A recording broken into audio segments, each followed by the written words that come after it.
All right, it's 10:30 a.m. Time set for trial in State of Arizona versus Lori Daybell, CR 2021-001704.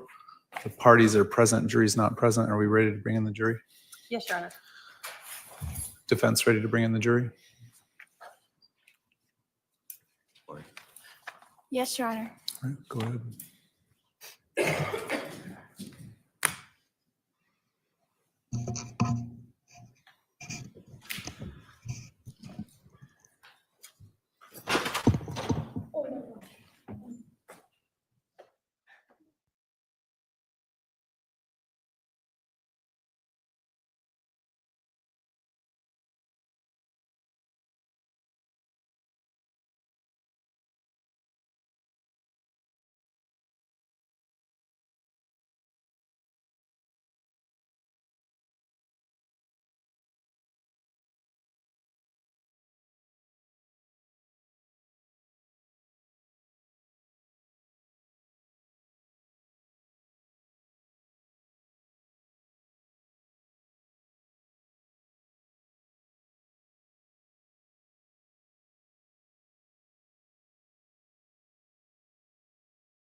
All right, please be seated. The jury is present. The state may call its next witness. The state will call Detective Nate Duncan. All right, sir, go ahead and stand up here and be sworn in.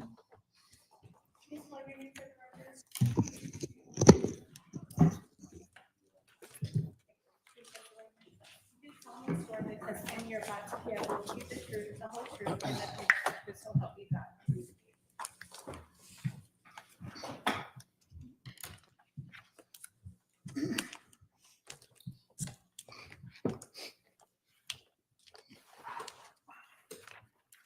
Would you please introduce yourself to the jury? Good morning. My name is Nathan Duncan. I'm a detective with the Chandler Police Department Robbery Homicide Unit. How long have you worked for Chandler Police Department?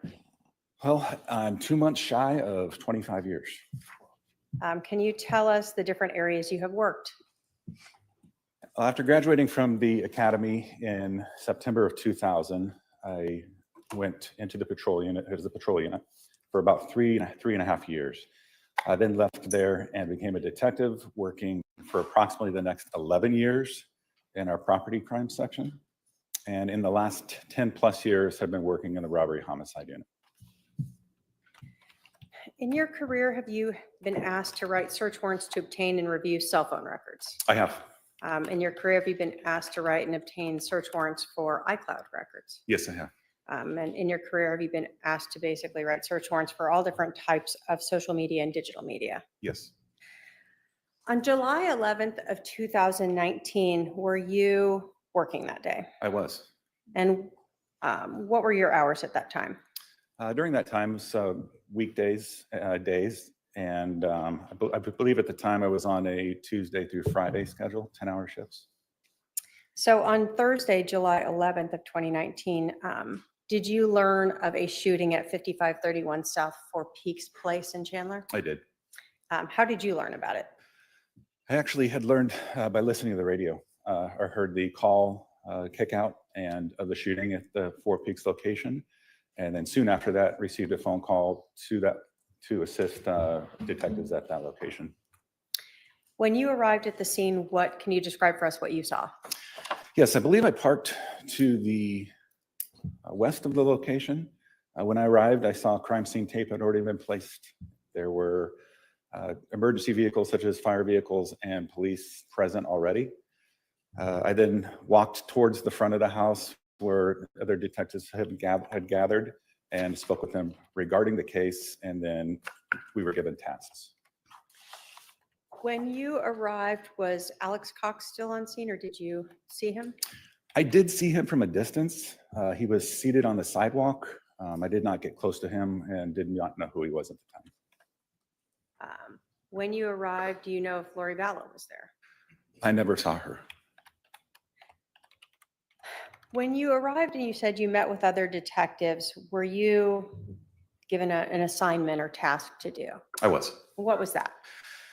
I was asked to assist Detective Coons with the crime scene and basically be an extra set of eyes and hands for him when processing this crime scene.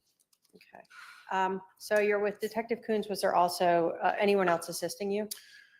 At some point, Detective Werther was there as well. And we had a patrol officer that was standing by helping us, and also a crime scene investigator with us. Okay. Before you can enter the house, did you obtain or did you have someone write a search warrant so you could go in the house? Yes, So does that mean you guys had to just kind of wait around for that to be approved? absolutely. And then ultimately, did you enter the scene around 11:53 in the morning? We did.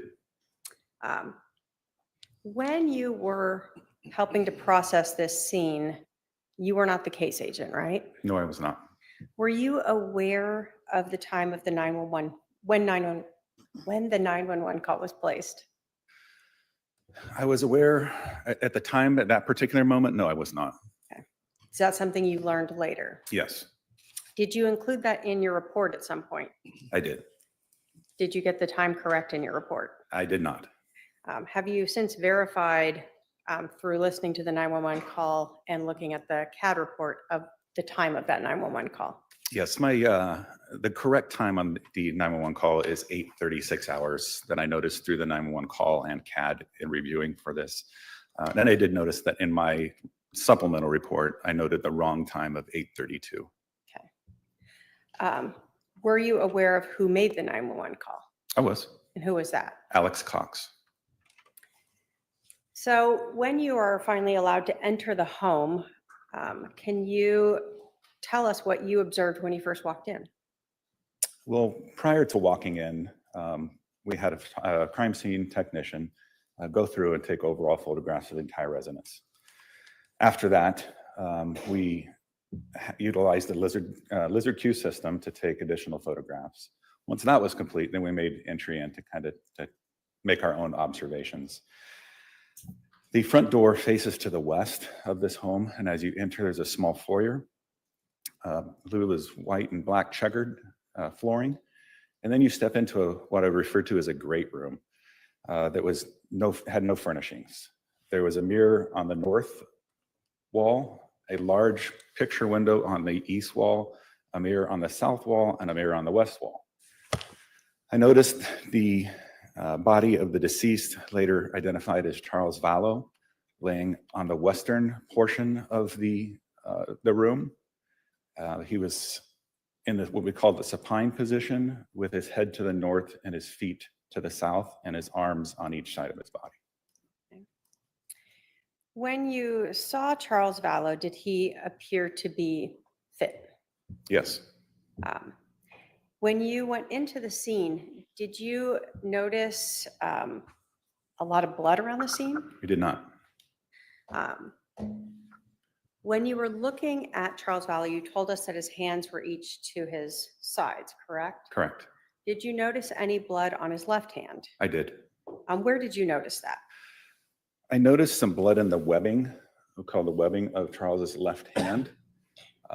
And in seeing that blood, and with not seeing any other blood, the only source of blood for that to come in contact with would have been on Charles' chest. So I felt that could have been from him placing his hand to his chest at one point before finally coming to rest. So the flooring around where Charles's hand was, there was no blood around that floor area. Correct.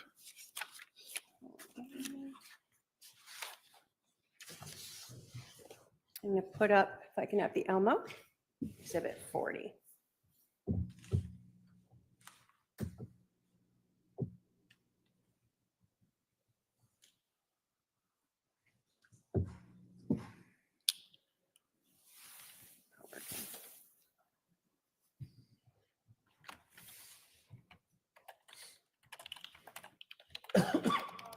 There we go.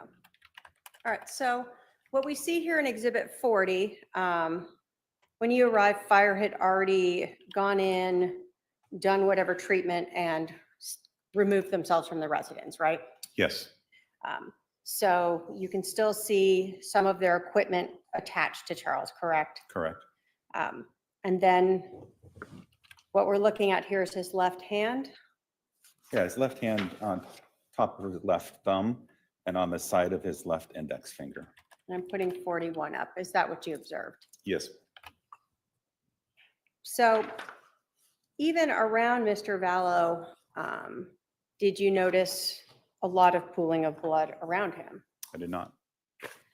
Did you notice more sort of after the medical examiner's office came and enrolled him and moved him around? Yes, You talked about mirrors in that room. Did you notice any cracks or damage to any of those mirrors? I did not. Did you see the bat in the room? I did. Was that on Charles's right or left side? It was on his right side above his, more north of his head. And when you are processing that room, are you looking for any potential blood evidence that's not just on or around Charles Vallow? Yes, we are. We're constantly looking for any kind of blood evidence that would help us tell the story. Any kind of movement of somebody who had bled and then moved through the house to try to better explain what had happened. So in this case, did you check that wood floor in that called great room for any blood drops or spatters or smears that might be on the floor that wasn't like right under Charles? Yes. Did you find any? No. Did you go into the other rooms in the house and help search for any other blood evidence? I did.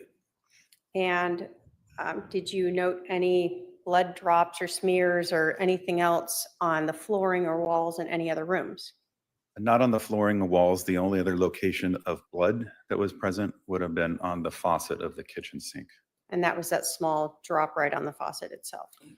Or I would more smear, or I would call it a drop, but yeah, there was a red substance consistent with blood on that faucet. were you looking around the room for any towels or shirts or anything else that may have been used to, whether it was clean up or stop bleeding? We were. Did you find any? No.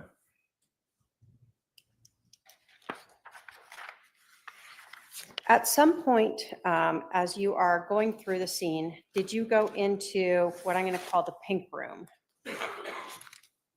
The pink room, with the gun? Yes, I did. Put up an exhibit here. When you went into that room, were you, and I guess I can call it the pink as well as black and white striped room, Exhibit 71. Did you observe this orange duffel bag, the garbage bag with some clothes, and then the gun laying on the floor next to the duffel bag? I did. Were you responsible for making that gun safe? I was. What did you do to make the gun safe? So obviously, we, with help of our crime scene technician, we photograph the gun, the bag, and everything as it is in place. That's how we found it. At that point, I would place some gloves on and pick up the gun, also looking for any kind of blood or biological evidence on the gun while I'm looking at the gun. I would eventually do what's called making the gun safe. I would remove the magazine from the gun, set that aside, and then cycle the slide to remove any kind of cartridge that's inside of the chamber. In this case, this is a Springfield XD handgun. The magazine was released and removed. The cycle was manipulated and a single 45 caliber cartridge fell out. I'm going to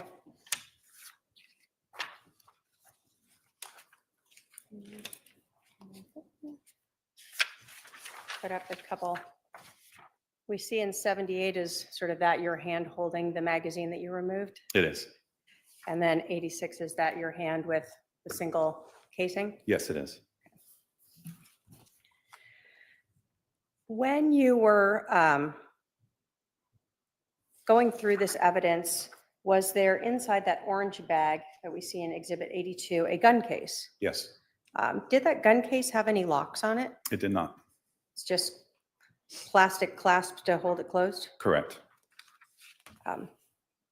And was there extra magazines inside that gun case? There were. Now, when you process a scene and the evidence is then taken to police impound, do you sometimes go through it better there away from the scene? Yes. I'm going to put up Exhibit 81 here, that orange duffel bag. I think it's this way. Did you later go through the duffel bag? I did. And is there an outside pocket on that? There is. Did you locate a debit card in there? I did. If I can have my paralegal approach with 234.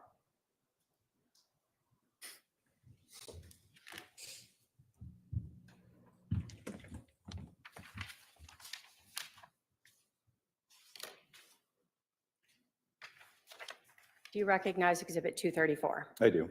And what is that? It's a health savings account card in the name of Alexander Cox. State will move to admit Exhibit 234. Any objection? I hear him. I'm sleeping. 234 is admitted. So Alexander Cox, is that the name of the person who called 911? Yes, it is. And when you are, let me ask you a little bit about the gun a little more. So this gun that you made safe, when you're looking at it, did you look at all the sides of it to see if there was, again, any blood evidence on it? Yes, Did you see any? I did not. And that's something you are going to check to make sure you don't potentially change the way it looks? Correct.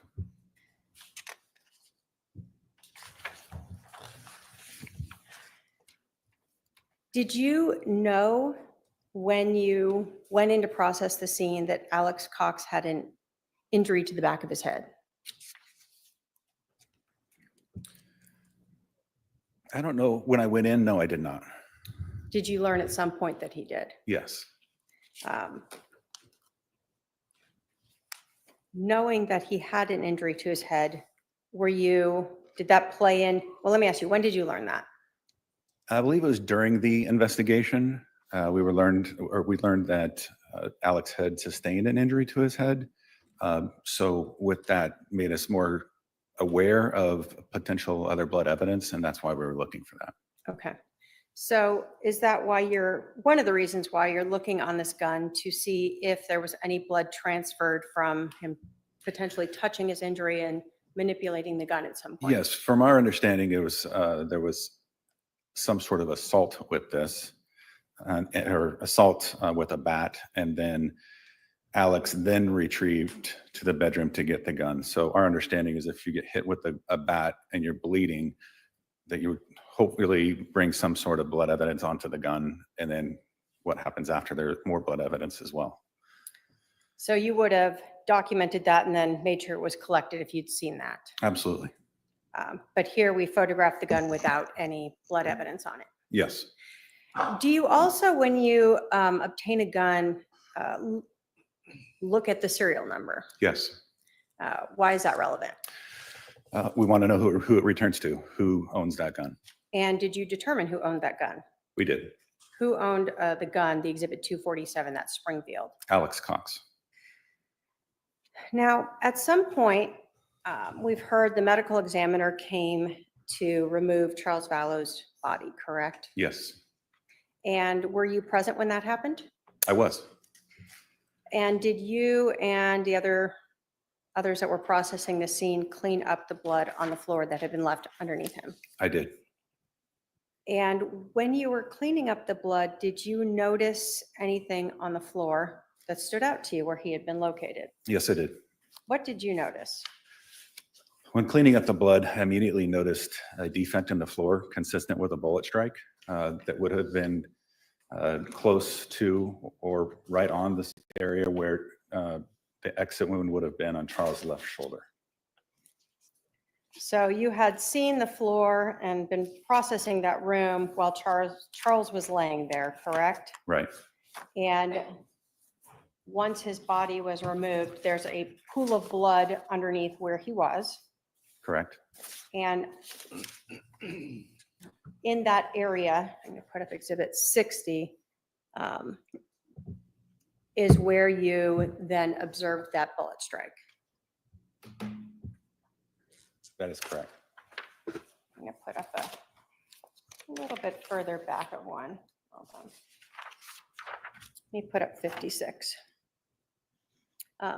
Although it's harder to see, the marker itself is next to where that bullet strike is. Yes. So when you are seeing this, what comes to your mind at that point? Well, in this scene, we're trying to make sense of kind of what happened with limited information. We know we have 2 casings, and we know we have 2 projectiles. We have a projectile that's into the wall, and we also have a projectile that is near Charles' body. We believe, obviously, the first shot or a shot went through and through his body, causing 2 holes and entered into the wall. The other shot we have is a low left abdominal entry, and what we believe, and not confirmed until autopsy, but a upper left trajectory near his shoulder. We looked through the room to where this projectile could have exited throughout the room and then landed in that spot near where Charles was. And we did not see anything until his body was removed and the blood was cleaned up. So you're looking like walls and trying to find any other location where the bullet may have struck and bounced back and ended up in the floor there. Correct. And you didn't find any defects or any holes or anything other than the one bullet that was in that baseboard. Correct. So when you see this now, did you feel that was consistent with the bullet striking the floor underneath Charles and him being on the floor when he was shot? 100%. Because of that, did you end up actually cutting out and collecting that board? We did.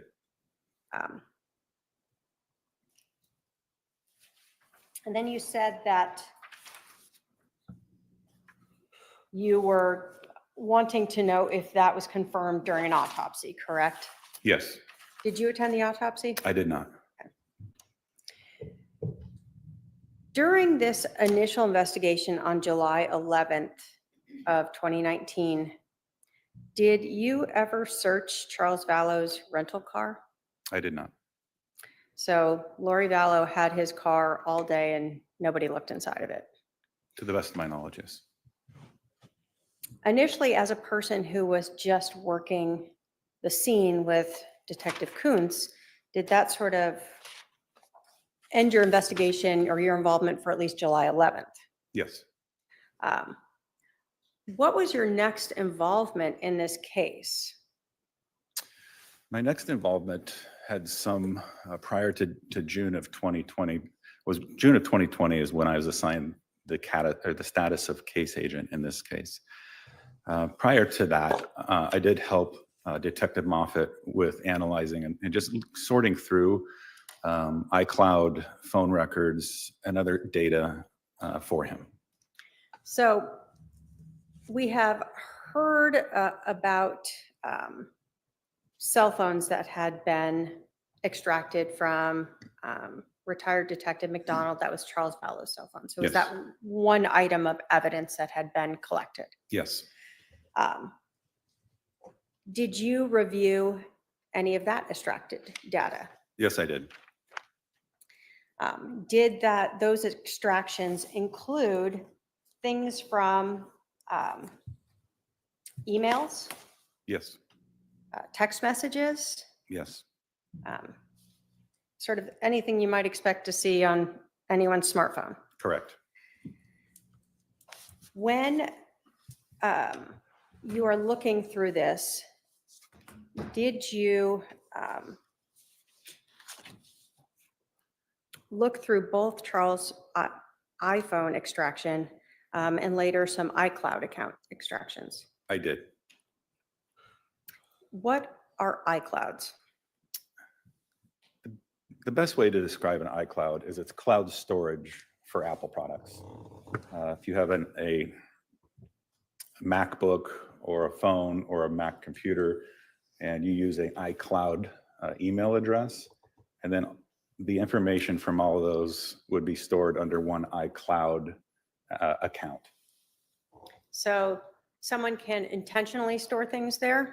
Yes, you can choose what you want to store in there. A lot of times there's a default on there, but you can go through and manipulate as to what you want saved in your cloud or backed up in your cloud. So there can also be things, if a default is on, that are, people may be not even aware that are being saved up there. Correct. I say up there as if it's really a cloud, but whatever. When you were reviewing this data, did you, without going into anything specifics, did you see interactions between Charles Vallow and Lori Vallow prior to about June 27th of 2019? I did. And did you see interactions with Charles Vallow and Lori Vallow after June 27th of 2019? Yes, Did you see a change in those interactions? definitely. Did you learn from reviewing Charles Vallow's cell phone extraction and iCloud accounts that Charles had found an email sent to Chad Daybell that was purportedly written by him? Yes, I did. Did that involve an email address, kkwalker75 at Yahoo? Yes, it did.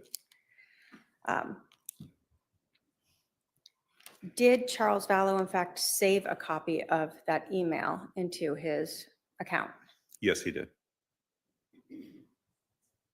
In reviewing Charles Vallow's cell phone extraction and iCloud account prior to this time in June, had you seen any use of this kkwalker75 at yahoo.com email address? Prior to June 27th of 2019, had you seen Charles Vallow utilizing that email address? Had I seen Charles utilize it? Sorry, no, I did not. So even though you're going through his account, you're seeing emails by him, right? Right. And you're seeing emails that are saved into his own iCloud account, Yes. but nothing in there was saved prior to June of 27th of 2019 relating to kkwalker75 at yahoo.com. That is correct. Was the first time that you kind of became aware of this account when you saw that Charles had saved an email and then began texting Lori Vallow about it? Yes. Did you find multiple text messages or SMS messages from Charles Vallow to Lori Vallow relating to this letter? Yes, I did. Did you find evidence that Charles Vallow, after discovering this email, contacted Chad Daybell? Yes. Did you find evidence that after Charles Vallow found this kkwalker75 email address, that Charles Vallow contacted Chad Daybell's wife, Tammy Daybell? Yes. Was a search warrant executed on Yahoo for that kkwalker75@yahoo.com? It was. If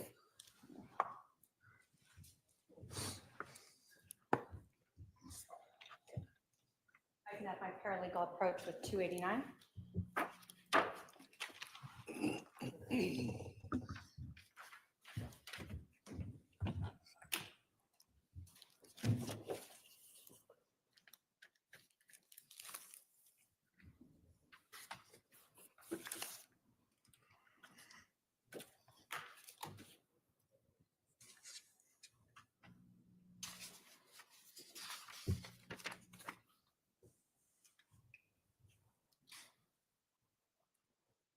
Okay. Does 289 include first an affidavit from Yahoo authenticating the kkwalker75@yahoo.com account? It does. Does it include information for the subscriber? It does. And does it include a portion of the emails associated with that account? Yes, it is. When you looked at the subscriber information, what was the name of the person subscribing to this? Karen Walker. Did that person provide a phone number? Yes, they did. And so when they're subscribing to sign this up, is that often a requirement to provide some sort of phone number or way to authenticate these? Yes, Did you recognize that phone number? I did. How did you recognize it? The phone number was linked to an old phone number for Lori Vallow. Was that her 480 phone number? Yeah, last ending in 4652. So you had seen text messages from Lori Vallow to other family members and people under that phone number Correct. in her iCloud account? Correct. Did you also know when that account was opened? Yes, it was opened in April, get the exact date, April of 2019, April 21st.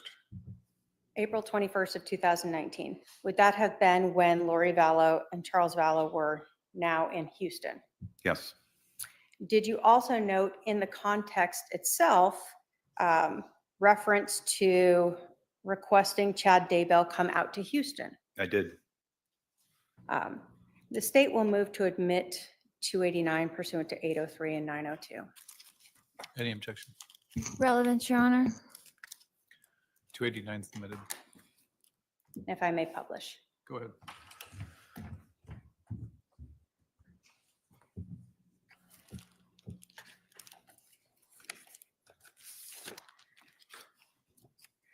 So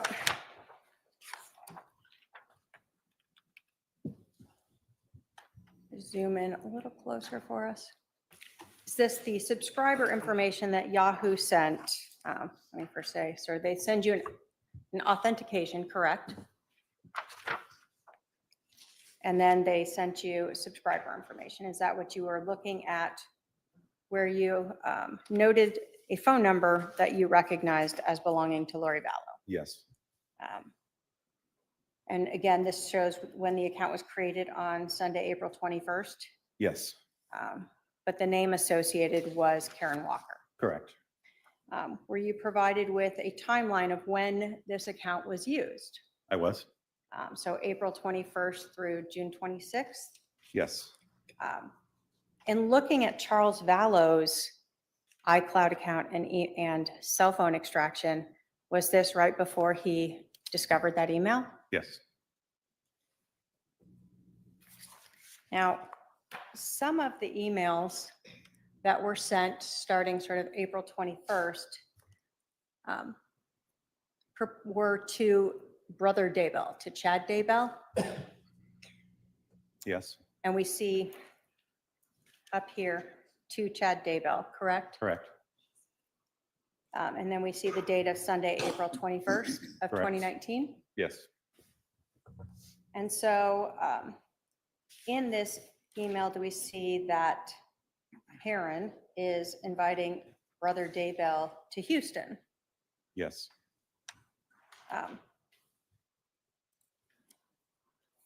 In these messages, was a final message, one that you found saved by Charles Vallow on or around June 27th or 28th. This, what we see is exhibit again 289. Correct. In this message, it's from the KK Walker email. It is. So these prior emails, we saw a person purporting to be Karen Walker using Lori Daybell's phone number, writing to brother Daybell, right? Yes. But here we see someone again from this same email now purporting to be Charles Vallow. Yes. Again, talking about a Preparing the People conference. Correct. And had you heard of the Preparing the People conference before? I had. Is that something that Lori Vallow was involved in? Yes, And is that something we've heard about through testimony here at court? we have. In this, does Charles Vallow, or the person writing this email, again, ask Chad Daybell to come out to visit, Yes. to help write a book? Correct. And so is this then the email that Charles then began reaching out to Lori, Chad, and Tammy about? Yes. We had heard from Adam that he also had learned of this. Did you see evidence of Charles Vallow also sending this letter that we see in 289 to Adam? I did.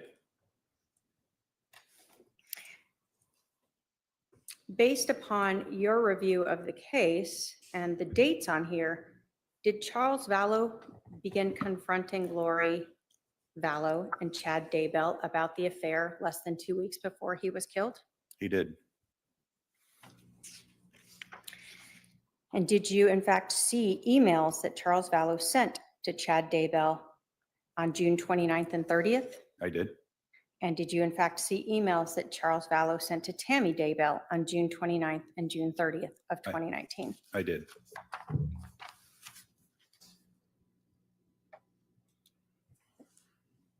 At the time on June 29th, 30th, where was Charles residing at that time? During that time, Charles was in Houston, Texas. During that time, where was Lori Vallow? She was in Arizona.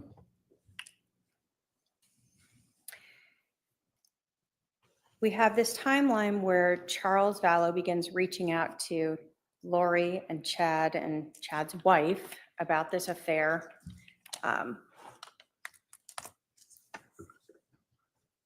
Was the first time that Charles Vallow saw Lori Vallow after this, him discovering this email on July 11th of 2019?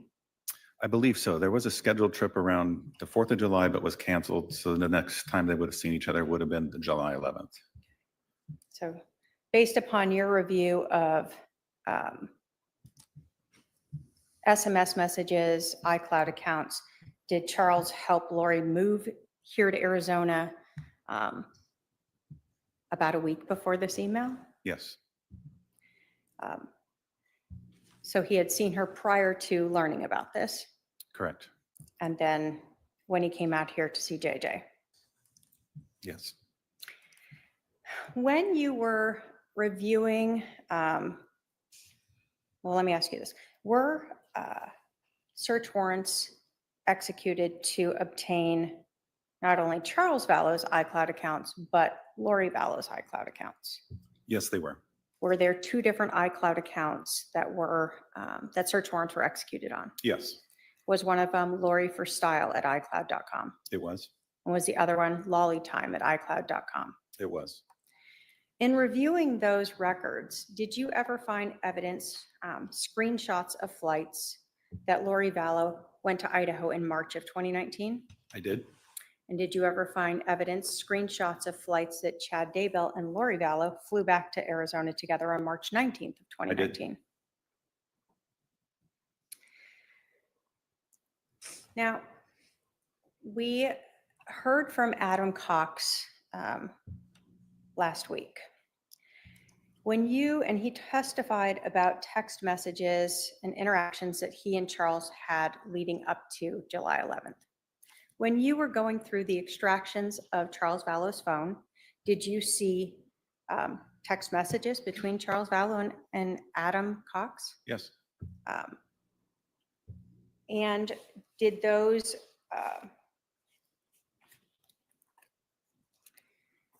match what we observed? And I'm going to put up 210 here that was previously admitted.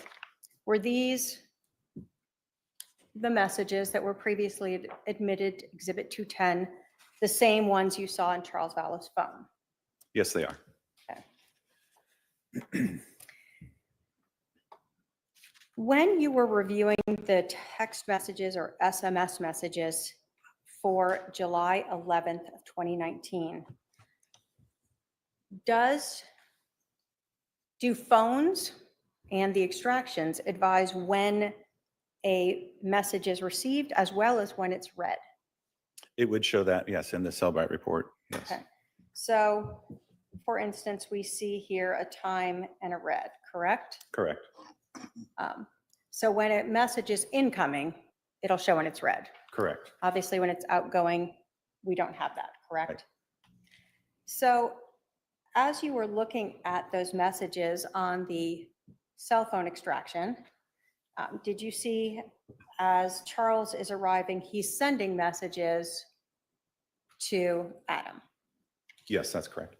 And then he receives a message from Adam at 7:36:19. Yes. And he read that. I'm going to pull in just a little closer so we can see. At 7:36:27. Yes. So just a few seconds later. Correct. And then again, he gets that message from Adam. They're planning something. And did he again read that like simultaneously? Yes. And then did Charles send a message within a few seconds of reading that? Absolutely. Correct. And then again, this timing is just within seconds, like just ongoing conversation.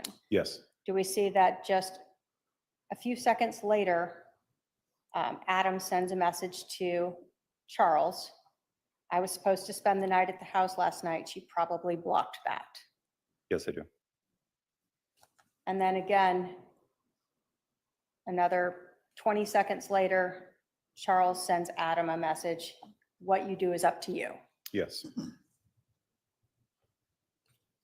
Then we see that Adam sends a message back to Charles again within another 17 seconds or something. I'm going to put the pressure to have him come get me now, see what he says. And that was read again, when? 12:13.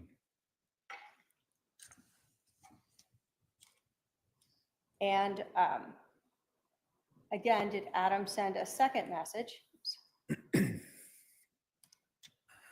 where he says, okay, and when was that read? 12:13.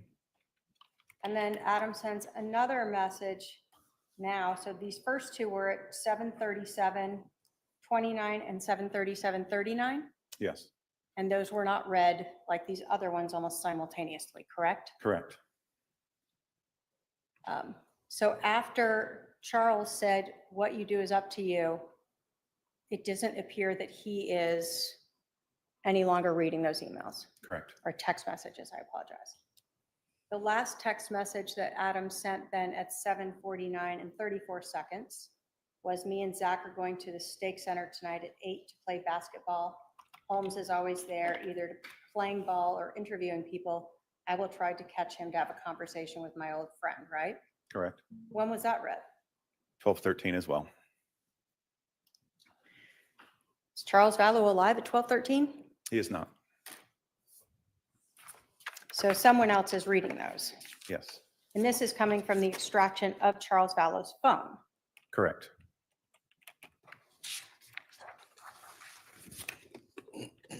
Do you know who was in possession of Charles Vallow's phone at 12:13 p.m. on July 11th of 2019? Lori,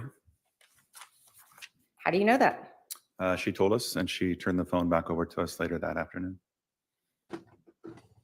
Did you ever find any other evidence that Lori Vallow and Alex Cox went through Charles Vallow's phone on July 11th of 2019? Yes.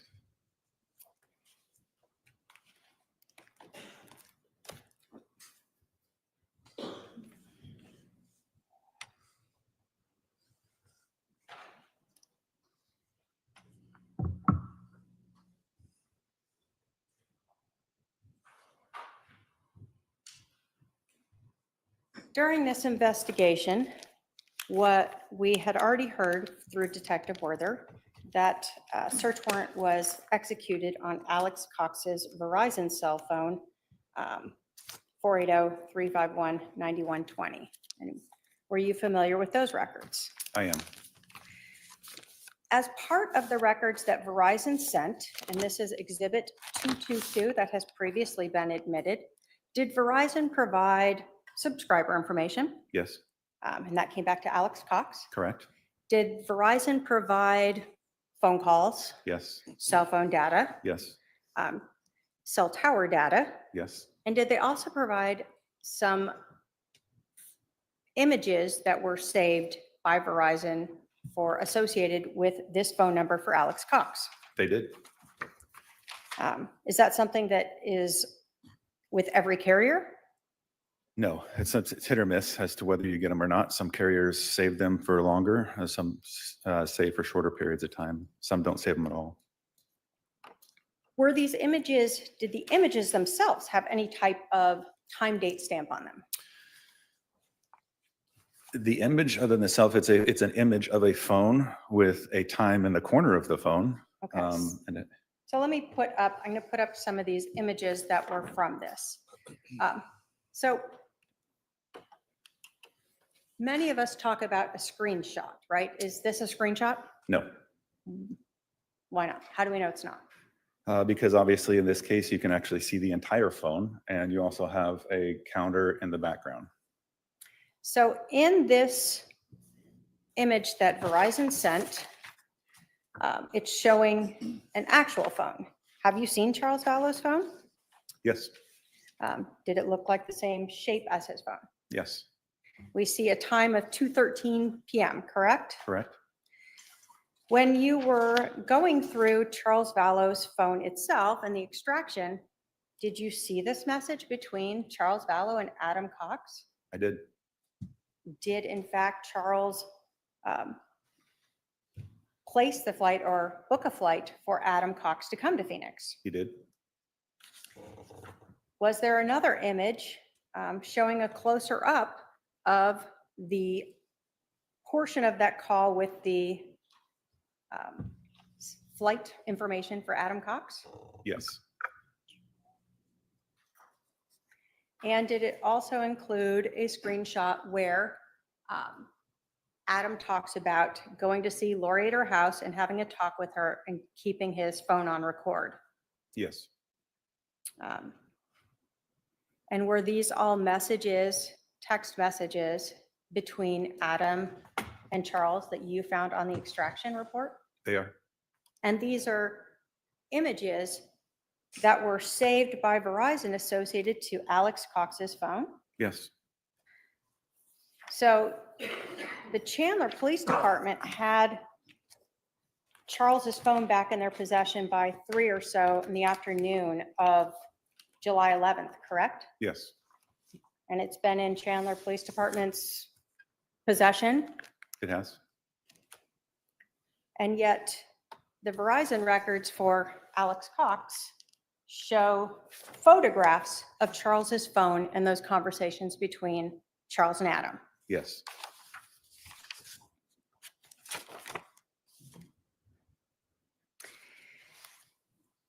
Now, did you learn in this investigation whether or not Lori Vallow knew the PIN to enter Charles's phone? I did. And did she in fact provide that to Detective Inclan so that it was easy to get into Charles's phone? Yes. So on July 11th, Lori Vallow has Charles Vallow's phone and she knows the PIN number to access it. Yes. And it's in her possession. Correct.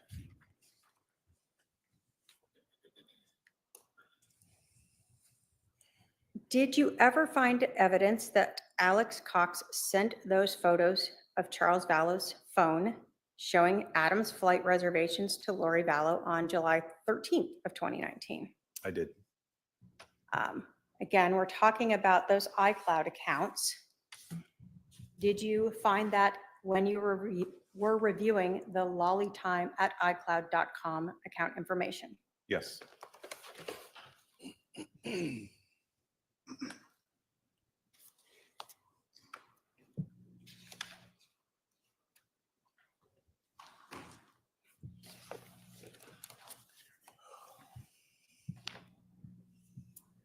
I can have my paralegal approach with 231.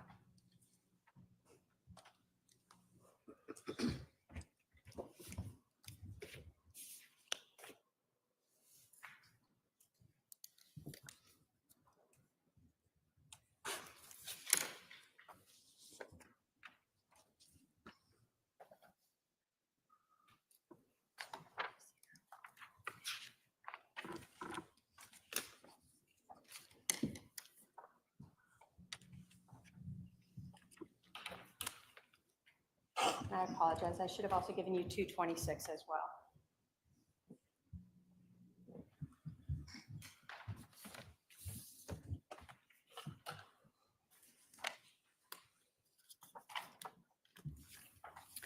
Do you recognize 236 there as the affidavit for the lollytime@icloud.com account information? I do.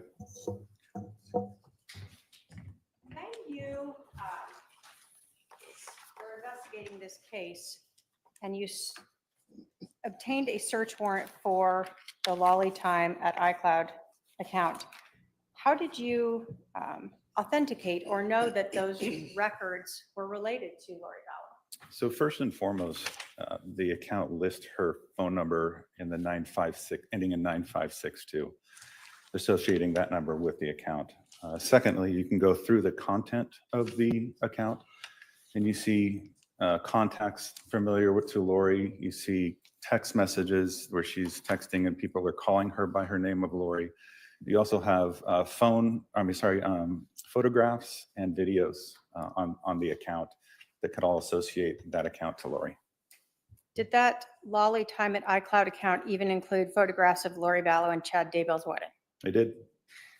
Your Honor, the state will move to admit Exhibit 226, which is the affidavit, as well as Exhibit 231, the photographs. Any objection? Relevant, Your Honor. All right. Give me the numbers again, 226, 231, 226 and 231. 226, 231 are admitted. And if I may publish. Go ahead. So when we're talking about the iCloud account, are you able to kind of go through this extraction, what is provided to you by Apple, and look for things separated in terms of like emails or text messages or photographs? Yes. And then are you also able to then determine both sources and timestamps for some of those things? You are, yes. So looking at this report from the Apple iCloud account, do we see the lollytime@icloud as a source? Yes. And then we see a timestamp over here of 7:13 at 5:57 p.m. Correct. And then this, does that mean that's converted for Arizona time? The UTC -7 mean it is Arizona time, yes. And then we see from Alex Cox, the 9120 number, the one that we were talking about just recently, correct? So in this report, we see that there's 3 photographs that were sent. Thumbnails of those, yes. And then were those photographs also obtained or saved in the iCloud account? Yes, they were. And so again, showing those, were these the same 3 photographs that you had found in Alex Cox's Verizon records? They are. And looking at this, what day was Adam returning? He was Sunday, July 14th. So this message, this text message and photographs was sent on the 13th prior to Adam returning. Yes.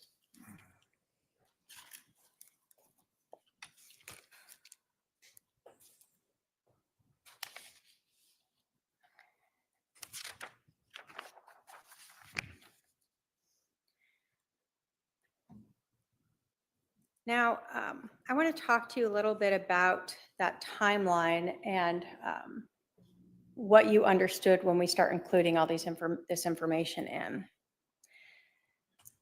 Based upon your investigation, did you learn that Charles Vallow's phone left the area 5531 South Four Peaks Place around 7:49 a.m. on July 11th? Yes, I did. So what we see is it's around the time that Adam sent that last text message. Correct. Based upon the GPS data from Charles Vallow's cell phone, when she left with Charles's phone around 7:49 a.m., and the 911 call being received at 8:36 a.m., how much time lapsed? 17 minutes? The time? From 7:49 49? to 8:36, was that Oh, 46? 47 minutes? So if we have heard testimony from Dr. Baumgardner that Charles Vallow, when he was shot in the heart, would have taken up to a couple minutes to die after he was shot in the heart, and Lori Vallow has told Detective Enclan that she left right after Charles was shot, would that mean that Charles Vallow just lay dead on the floor for 45 minutes before Alex Cox called 911 at best? Yes. When you were looking at those Verizon cell phone records for Alex Cox, Exhibit 222,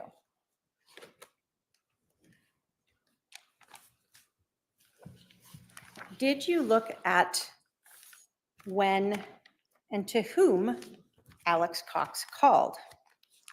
I did, yes.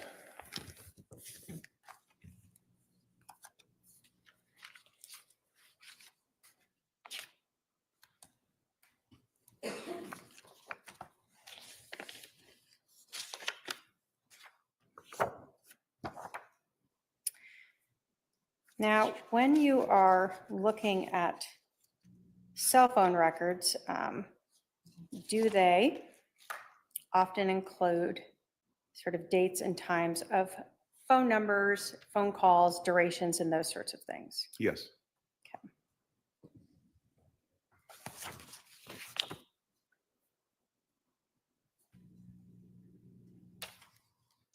I'm going to use the back of one of these here. So when we start looking at July 11th, is the first call that we see on Alex Cox's phone him making an outgoing call? Yes. And do we see who he calls? Lori. So this 480-692-9562 number is one of the phone numbers that you have obtained a search warrant for that was subscribed to Lori Vallow. Correct. And when did that occur? 7:52 a.m. So Lori Vallow leaves the house at 7:49 with Charles's phone, and 3 minutes later, Alex calls her. Yes. And did that last for Under a minute, I believe. under a minute? 49 seconds. Yes. Did you look at the next call that Adam Cox made on July 11th? I did. Was that what we see here at 8:06 a.m.? Yes, set for the UTC -7 is 8:06 a.m. and that lasted for 55 seconds. Who was that to? Also placed to Lori. So if Lori Vallow left the house at 7:49 with Charles Vallow's phone, how much time has lapsed when Alex calls her this second time? I know it's math. Is it about Oh, I 17 know, minutes? right. 17 minutes, yeah. Okay.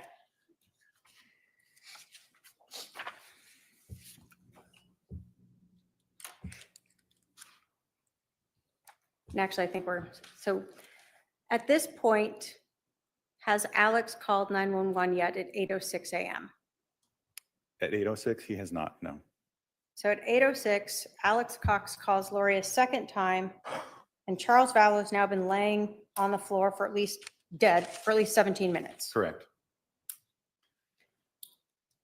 Understanding that the 911 call isn't made till 8:36, Alex Cox waits another 30 minutes before he calls 911. Yes. Did Lori Vallow ever call 911? No. Neither of her calls, neither of her phones, None. not on Charles's phone. No. And do we in fact see the 911 call that was made by Alex Cox on these records? Yes. And it shows it as these ones have not been converted, right? Yeah, it's not converted, but the time converting that to the -7 would be 8:35:54 seconds. So when we see the 911 call, that's the connection time with the dispatch was 8:36 basically. Yes.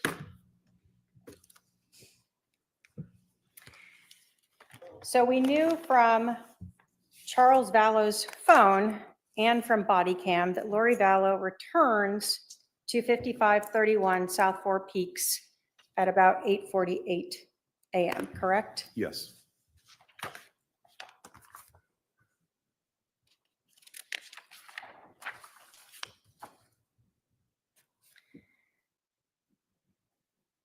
As you are looking through these phone records, are you looking to also identify whether or not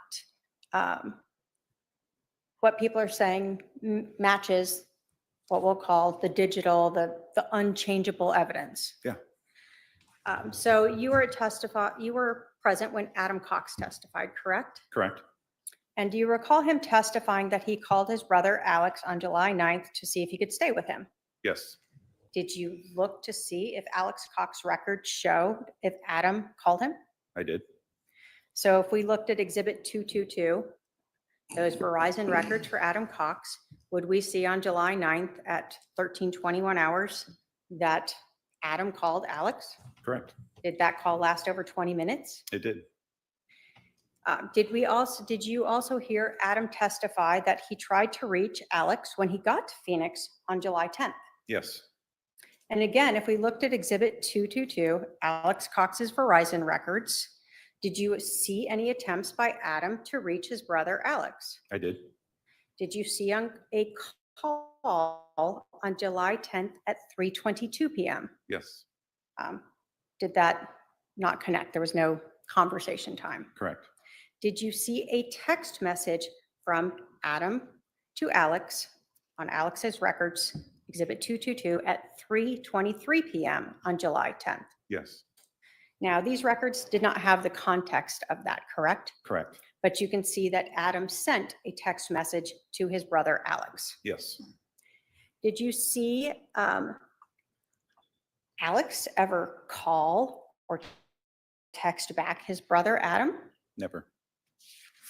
Did you see another text from Adam to his brother Alex in Exhibit 222 at 6:28 p.m.? Yes. Did you see a response back from Alex to Adam? I did not. We also heard Adam testify, and we saw in those text messages that between Adam and Charles on July 11th, that Adam said he was going to reach out to Alex and see what he did, right? Right. Did you look at Exhibit 222, these Verizon records, to see whether or not Adam, in fact, had reached out to Alex? Yeah. And does Exhibit 222 show that at 7:40 a.m. on July 11th of 2019, that Adam, in fact, texted his brother Alex? Yes. Did you see a response from Alex to Adam? I did not. So did Alex's cell phone records, Exhibit 222, sort of confirm or match what Adam was saying about trying to reach his brother? They did.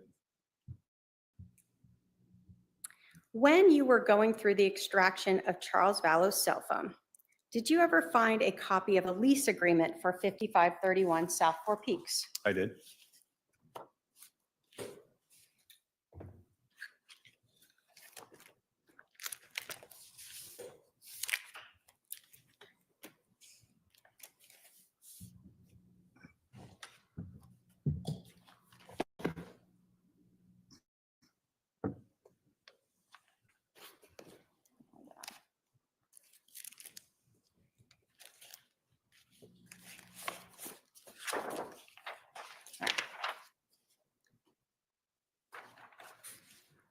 If I can have my paralegal approach with 212.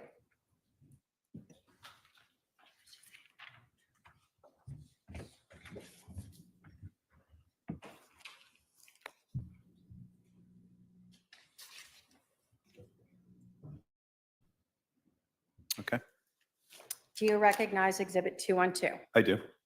Is that a lease agreement for 5531 South Four Peaks Place in Chandler that you found in that extraction of Charles Vallow's phone?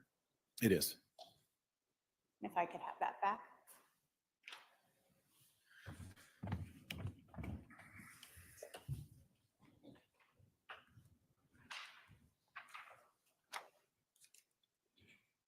The state will move to admit Exhibit 212.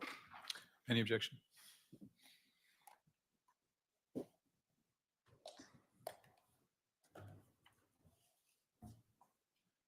It doesn't look like the complete amount, but okay. No objection. Objection. 212 is admitted. So did this sort of photo of a document that you found on Charles's phone show the lease date? It did. And when was that? June 22nd, 2019 to end on June 30th of 2022. So a 3-year lease. Correct.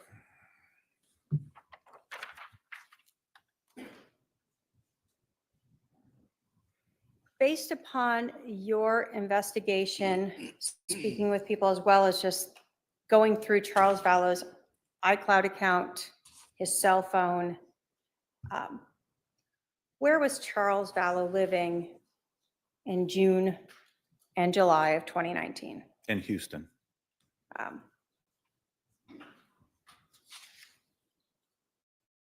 Did you, in fact, find evidence that Charles Vallow had flown to Phoenix on July 10th of 2019? Yes.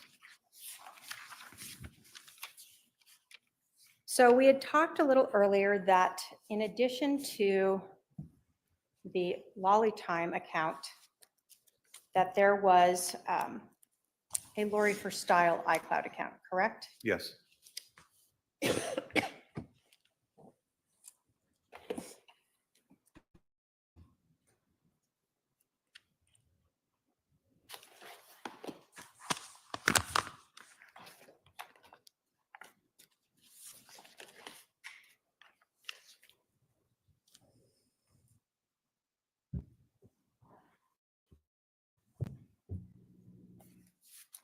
In terms of the Lori for Style at iCloud account, how did you identify that iCloud account as being associated with Lori Vallow? Very similar to the Lolly Time account. The phone number ending in 9562 is listed as the subscriber phone number.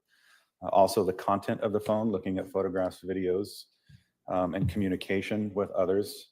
That is also the Lori for Style iCloud is a address that she actually gave to Banner Insurance as well.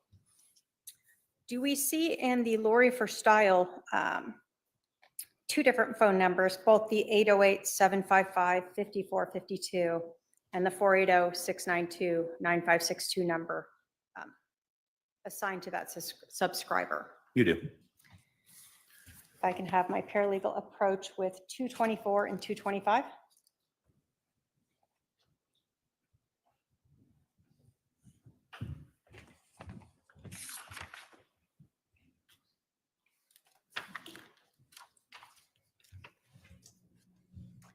And do you recognize 224 as the affidavit from the iCloud records authenticating them?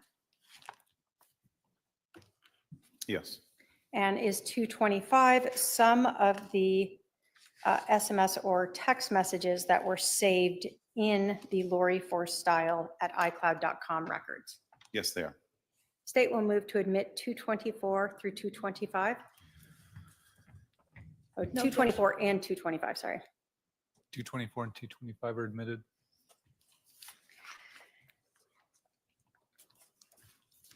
When you were going through the Lori Forstyle iCloud account records, did you ever find any recordings in that iCloud account related to Chad Daybell? I did. Did you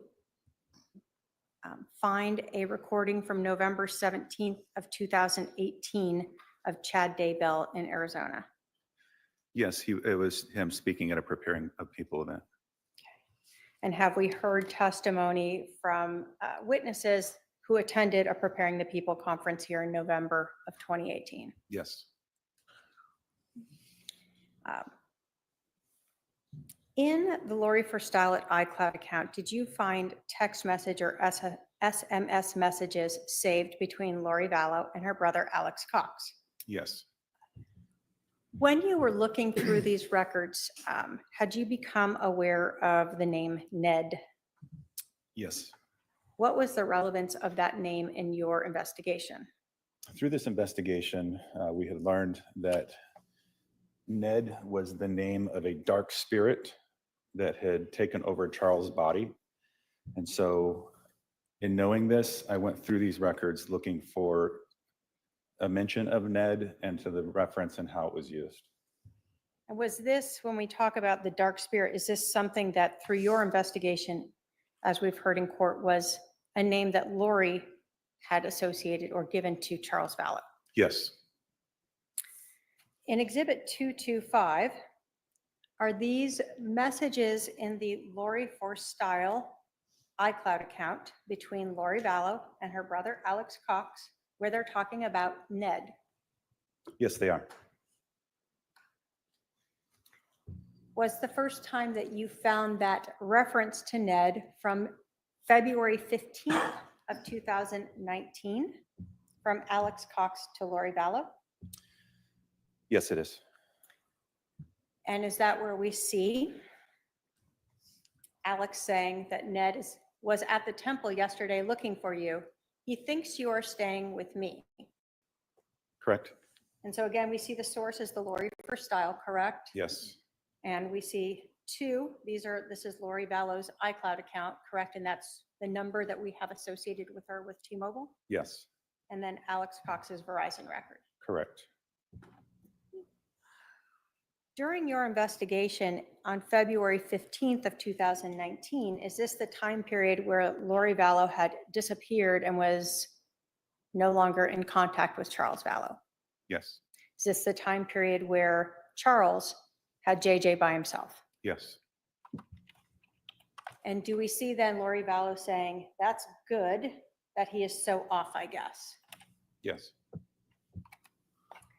The next time we see the reference to Ned is that in March 2nd of 2019, again from Alex Cox to Lori Vallow.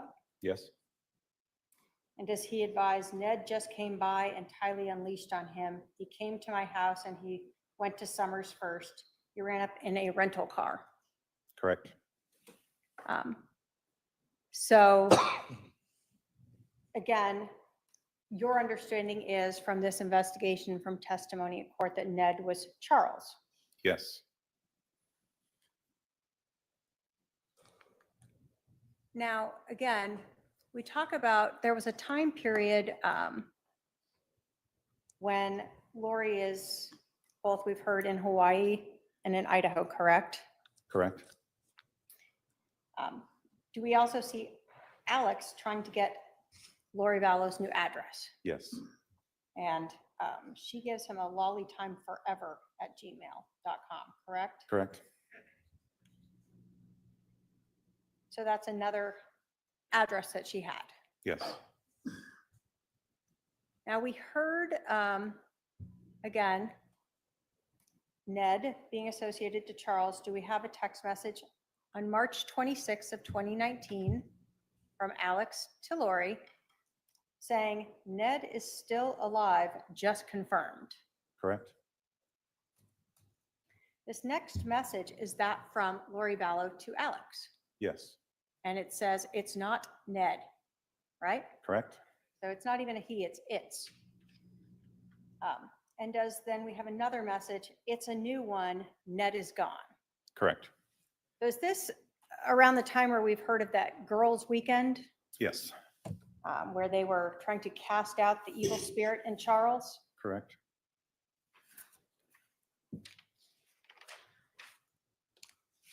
As you continued in this Lori for style, do we see again Lori texting Alex saying, no one has seen him, right? Just talk to him. Correct. And then Alex says, correct, Charles' body is alive, right? Yes. So in your investigation and through the testimony here at trial, have you heard people indicate that Charles's body was possessed by an evil spirit? I have. And they're trying to cast out this evil spirit? Yes.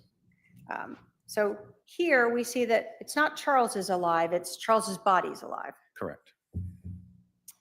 Does Alex then respond to Lori, what did you learn? Yes.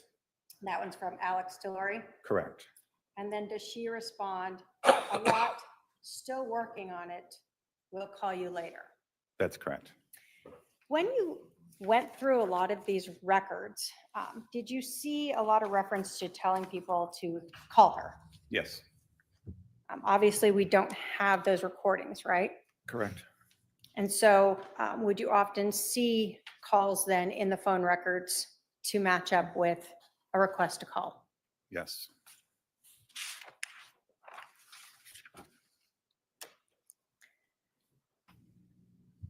Going back to the Lolly Time iCloud account, was that account created on July 1st of 2019? It was. Was that created after Charles Vallow contacted Lori and Chad Daybell and Tammy Daybell about the affair? It was.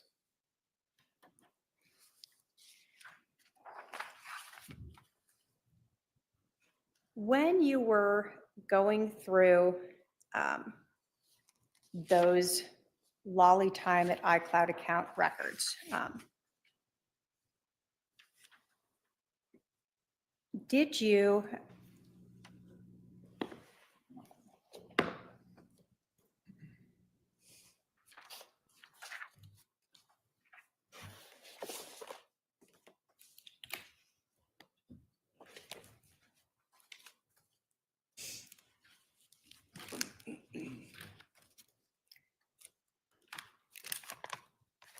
find evidence or find photographs in the Lolly Time at iCloud account showing the change in Charles's beneficiary form for his life insurance? I did.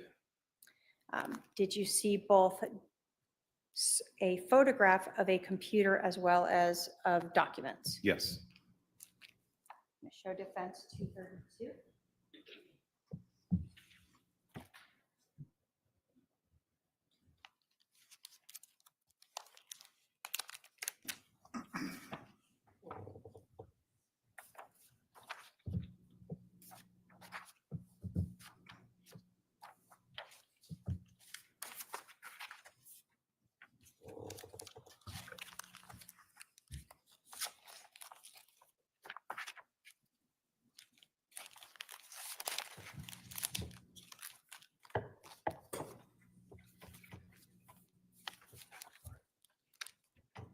I can have my paralegal approach with 232. Go ahead.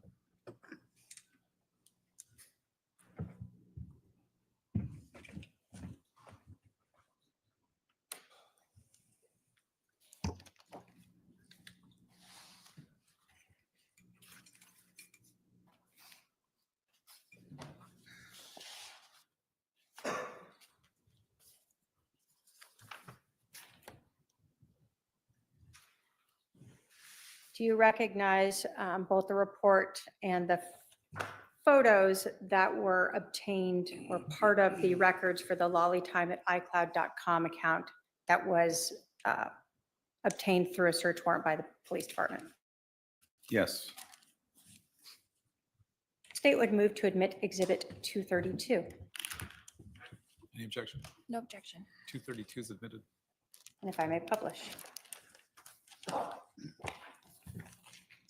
So again, when you are going through these iCloud accounts, just like with the cell phone extractions, are you able to sort of pull out reports and save the documents themselves, both in the report and then print off those documents? Yes. So looking at this Exhibit 232, do we see all that's from the Lolly Time at iCloud account, right? Correct. And then we see that on July 28th, that these photographs were sent to a phone number 515-402-0143 with a contact name of Bubby. I do. Now let's first go through these records, and then we'll talk about the phone number, okay? Okay. So what we see here are sort of the thumbnails. Are these the actual photographs associated or sent in each of these messages? Yes, they are. So we see these are MMS messages, meaning there's a photo associated with it. Yes. So one of the photos associated with it was this Banner life insurance. Oops, I'm sorry, we're too close. Banner life insurance policy for Charles Vallow, correct? Correct. Showing Lori Vallow as the primary beneficiary. Yes.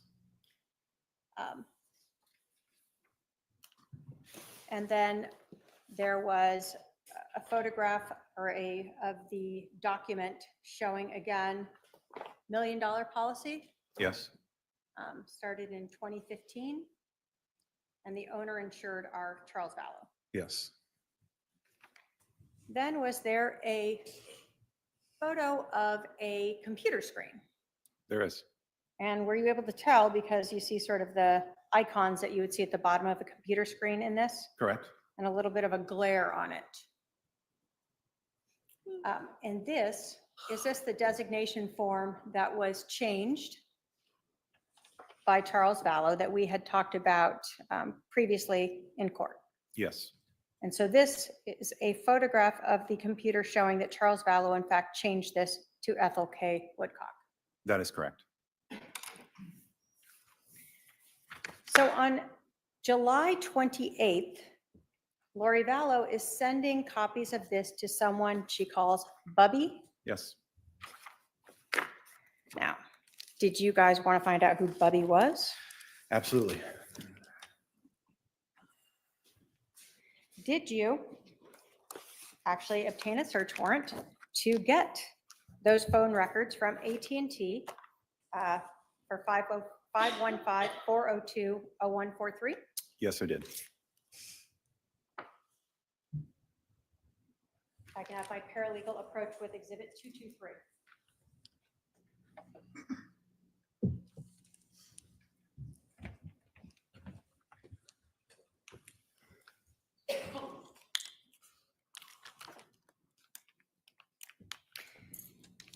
Do you see in there, first, an affidavit from AT&T authenticating those records for the 515 number? Yes. A thumb drive that contains all of the records that were sent, Yes. as well as some of the subscriber information and records. Yes. Now, obviously, contact names are just contact names. Were you able to determine who this number was associated with? Yes. How?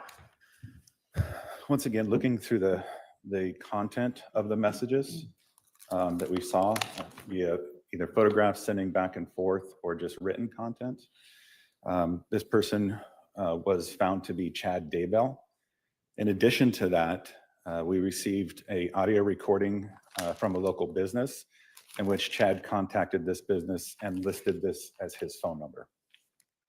So this 515 number There's a recording of Chad Daybell using this phone number to contact a business. Yes, And then the context of the messages that you see in this iCloud account with the contact Bubby confirmed that this was in fact Chad Daybell. yes, State will move to admit Exhibit 223. Any objection? No objection. 223 is admitted.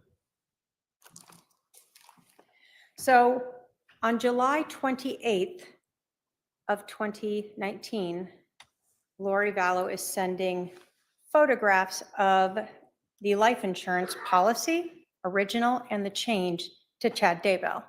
yes, As you were going through this iCloud account, the lolly time, did you go through many, many, many text messages? yes, I did. Did you note text messages between Lori Vallow and her brother Alex Cox that were saved in that lolly time account? Yes,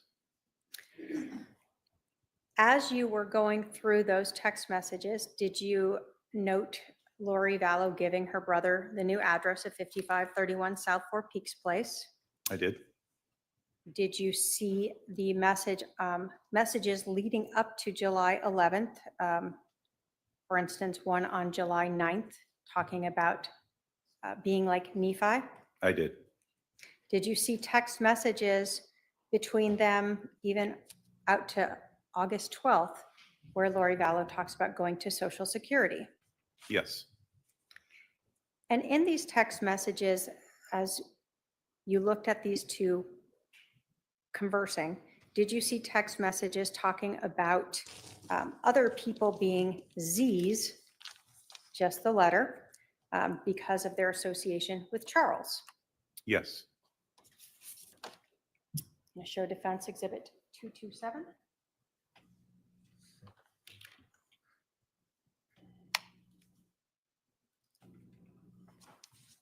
Now, these messages in this iCloud account that are in this report, are these all of the messages that they had? no, Are these just a portion of them? they are.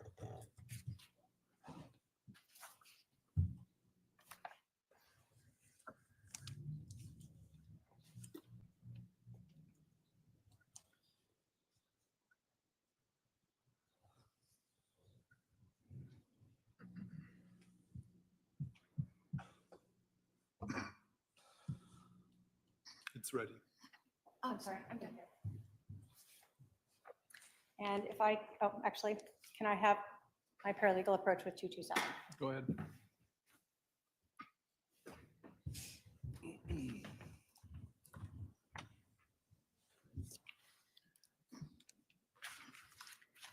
Looking at Exhibit 227, are those just that portion of the SMS messages between Lori Vallow and Alex Cox that were saved on the Lolly Time at iCloud account that we've discussed there? Sort of Yes, they leading are. up to and right after July 11th. Yes, State will move to admit Exhibit 227. Any objection? No objection, Your Honor. 227 is admitted. Right.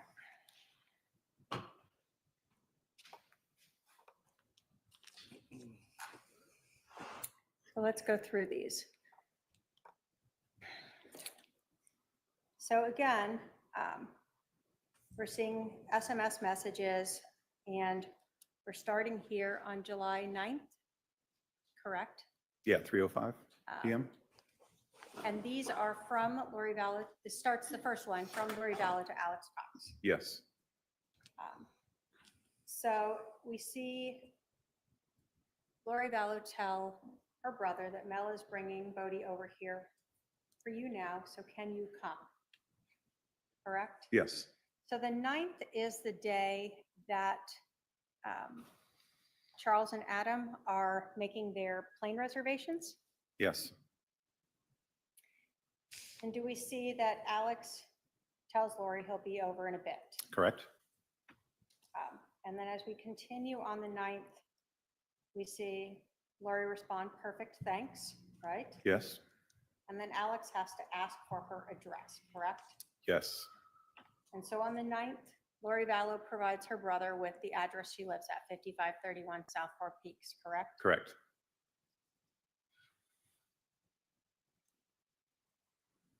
And then there appears to be a response from Alex to her AX. I believe that's probably an attempt to correct the prior state in the above. He spells it AX as well too. So there's an From her- AX below. So a little bit later, we see that was at 4:57 PM, correct? Yes, So at 9 o'clock on the 9th, do we see a message from Lori Vallow to Alex Cox? So the plot thickens, call me when you can. yes. Now, at that point, when you looked at phone records, did you see any call between Lori Vallow and Alex Cox initially after this first text message? Not after that first one, no. So about 47 minutes later, on July 9th, at 9:50 PM, does Lori Vallow send her brother Alex Cox a message, getting sleepy, so I'm going to need you to stay close to me the next couple days. Mel too. She can't go to Utah.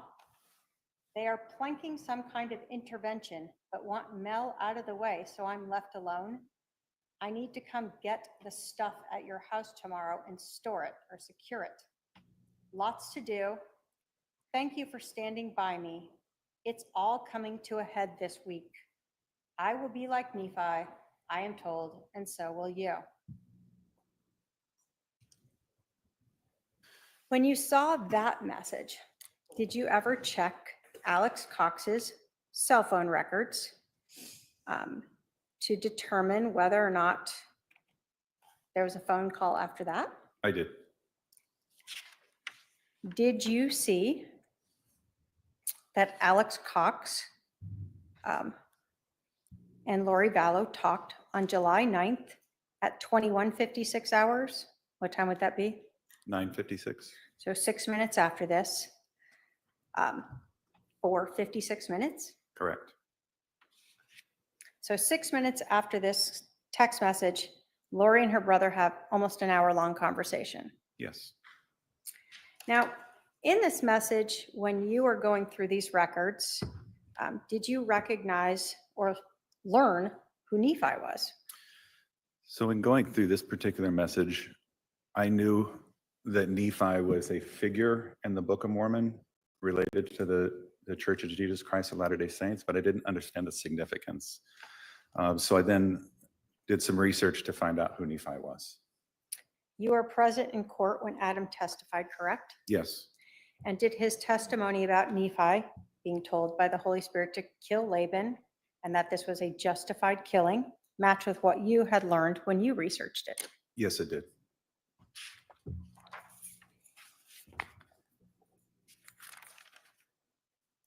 So as you were going through these messages, and let me say this investigation, were you able to get to this like July 12th? You're on it and reviewing all these iCloud accounts? No, Did it take significant period of time to start finding phone numbers and finding iCloud accounts and then writing warrants to obtain them? correct. It's an evolving process. You would find one, and then that would lead you to another. So you're continually writing search warrants for other carriers and businesses. Okay.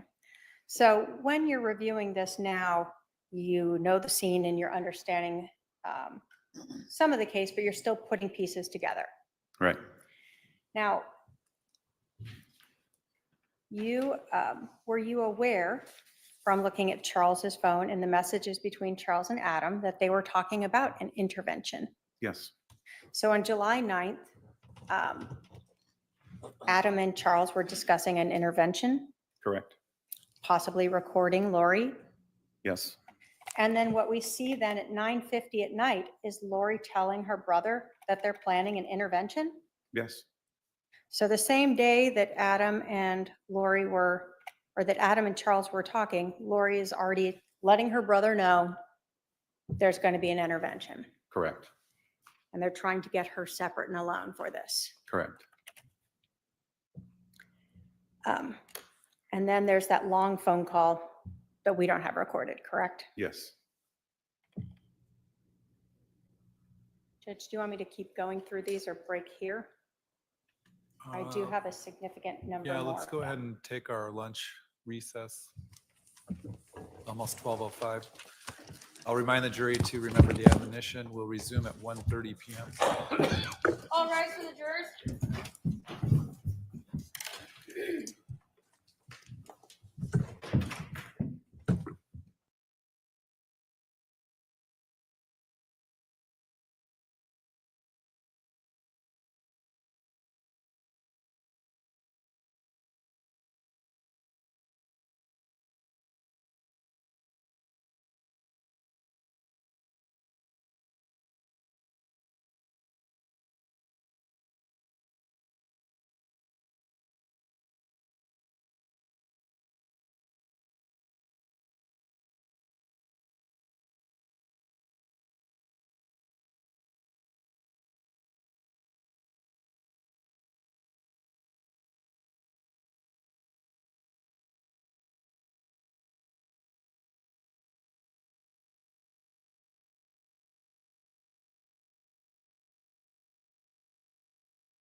They're present. Bring in the jury. Oh, I did put drafts of proposed jury instructions for you guys to review tonight. Obviously, some of those can change depending on what happens with the defense case, but that's at least something for you to get started with. Let's bring in the jury.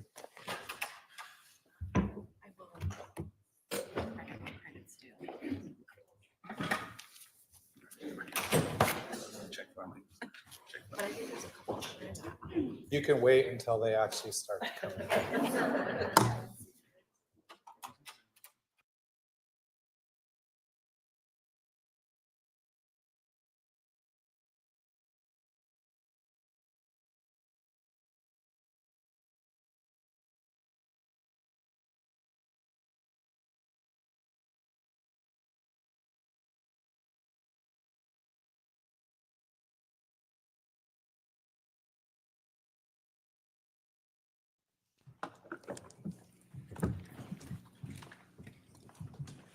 All right, the jury is present. Please be seated. You can continue with this witness.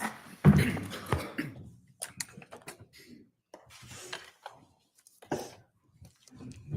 I have the Elmo, please? Thank you.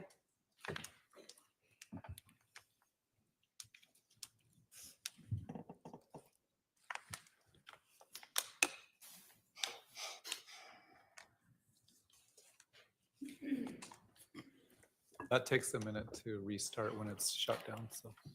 Wait a second here.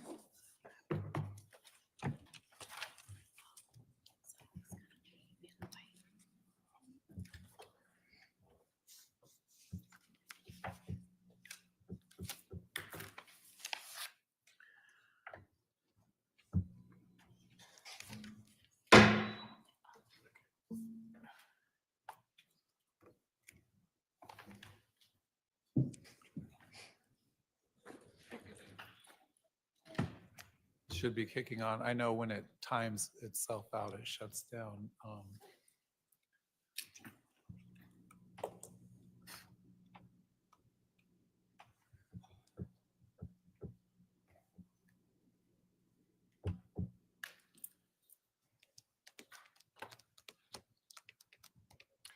You want to email the AV guys just in case it doesn't pop on here in a second. They were working on something. They were working on something? Yes, I don't know what it was, but they, Okay. Rather than keeping everyone waiting, why don't we go ahead and have the jury go to the jury room? We'll see if we can get this up and running here in a few minutes.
All right, please be seated. The jury is now present.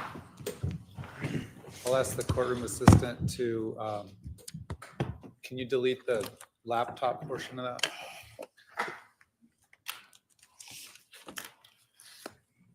All right, Thank you. go ahead. Sorry about that. Oh, thank you. All right, so just to put us back into perspective, when we broke before lunch, we were discussing Exhibit 227, correct? Yes, And this was some of the SMS or text messages between Lori Vallow and Alex Cox that were collected from her Lolly Time iCloud account. correct. Okay. And we had discussed the text messages from July 9th referencing the intervention. Yes, And we had discussed the text messages from July 9th discussing Nephi. yes, Those messages also referred to Mel, correct? correct. Now, as we go to the next page of this report,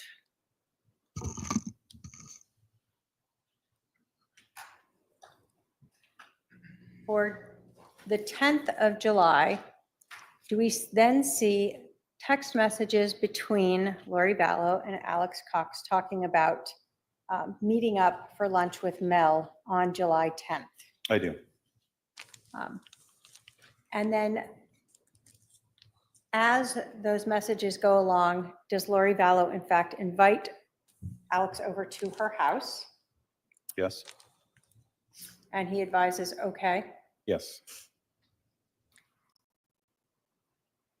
Are there any text messages between them on the 11th of July? There are none.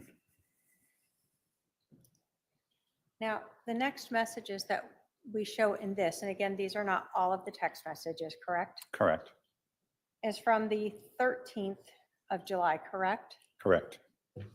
And it says, need you, Adam is freaking out.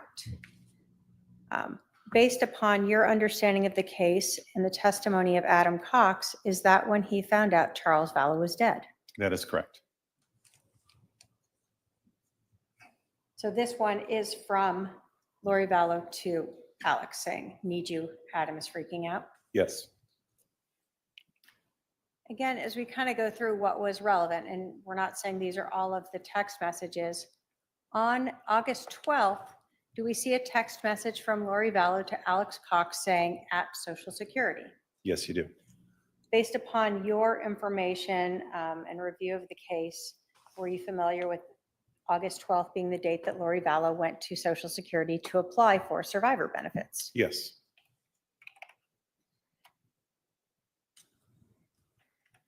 Told us that when you were looking through these messages, we had originally looked at some of the messages from the Lori for Style account. And you had looked for messages involving Ned, correct? When we heard testimony from Serena Sharp, do you recall her using the word zombie? I do. And that she indicated that that was a term that Lori used. Correct. And it referred to something to do with the possession. Yes, As you were looking through these messages, did you ever see Lori referring to people as Z's I or did. Z, Just the single letter Z. single letter Z? And so when we look at these messages, Exhibit 227, do we see starting on September 3rd, a message from Lori Vallow to her brother, Alex Cox, saying bad news on our brother. Yes, And Alex responds, what's that? correct. And she says, Z. Yes, And does Alex then say, really, when was that? yes,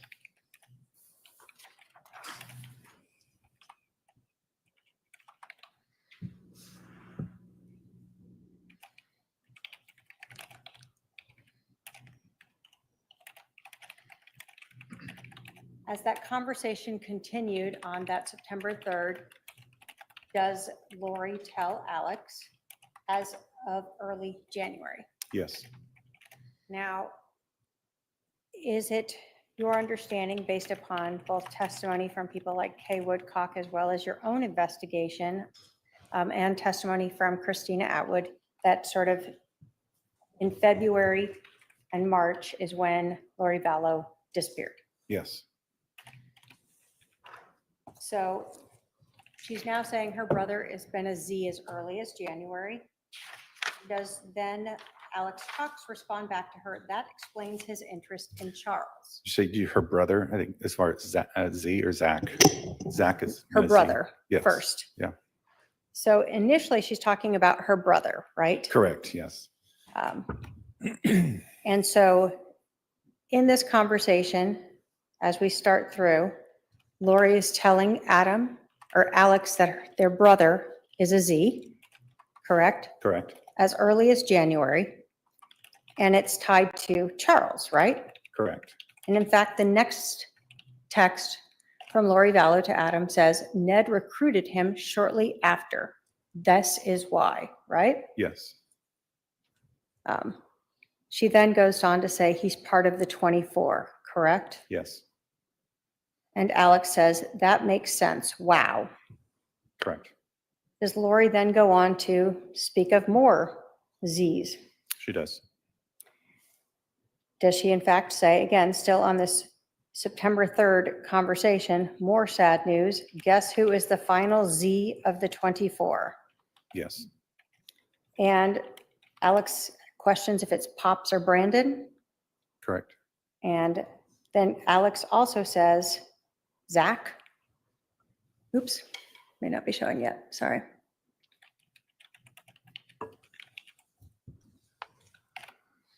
So Lori tells, guess who the final Z of the 24 is, right? Correct. And we see from Alex, he guesses Pops or Brandon with a question mark. Yes, And then Alex also responds, Zach. correct. And sort of the times here are close in time. Correct. We have 10:20:29 and 10:20:43. Lori responds, nope, think of Judas, who loved me completely, then turned against me. Yes, And then we see Alex asking, saying, tell me. correct. And Lori Vallow says to Alex, yes, our sweet Zach, he is in paradise, the real Zach. It makes final sense. Can you push that up a little further just to verify? That is correct. And does Alex then ask Lori, his sister, when this happened? Yes,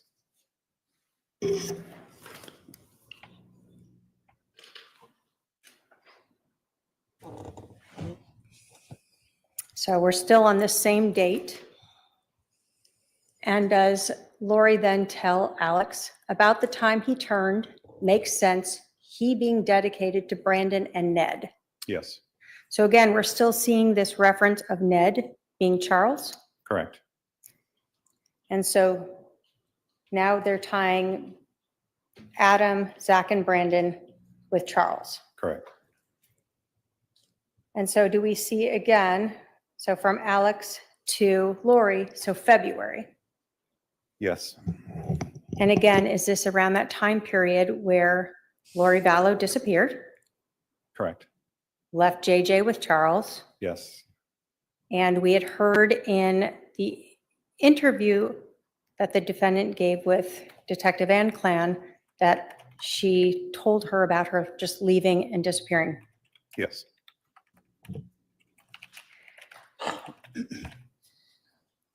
As that conversation goes on, does Alex then say, how did Zach die, or was he forced out? He does. Previously in the Lori for Style, had we seen again a reference of Charles' body being alive, but Ned being gone? Yeah. And again, we've heard people testify as to Charles being possessed by that evil spirit Yes, and the unknown of if that spirit went away, what that would mean for Charles. correct. So this conversation then, after Alex asked Lori, how did Zach die, or was he forced out? Does Lori go on to say, it's crazy, I know, but it's sad and true. Now we know all 24, right? Yes, And then she also tells Alex, forced out, I think. correct. And did Alex then say with his anxiety, he wasn't strong enough to fight back? Yes. And Lori, and he said, So throughout this time period, from February of 2019 up through September after this, are we still seeing Lori talking about Charles being Ned, Yes. this concept of Z or zombies, Correct. and others that seem to have helped Charles were equally dark? Yes. On the day or the day leading up to, as well as on the 11th of July, so July 10th and 11th, did you, in looking at the reports for the Lolly Time iCloud account, see messages between Lori Vallow and her sister Summer? I did.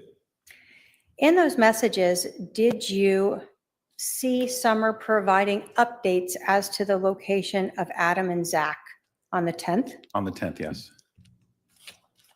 And did you also see Summer providing information about a place for Lori to stay? I did.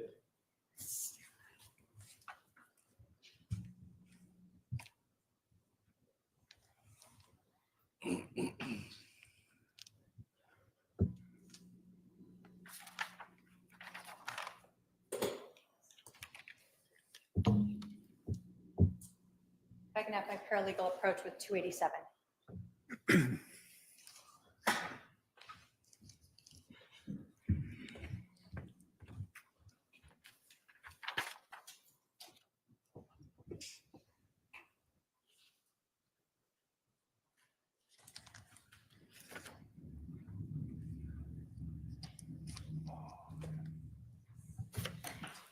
Do you recognize Exhibit 287 as some of those text messages between, from Summer, Lori's sister, to Lori on July 10th, advising about Adam and Zach? I do.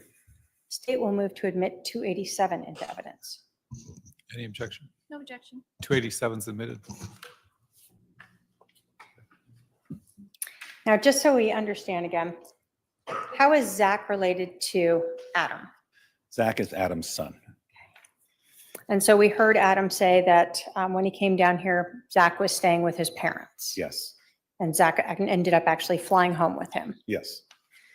So on the 10th of July, we see, again, this is instant messages now.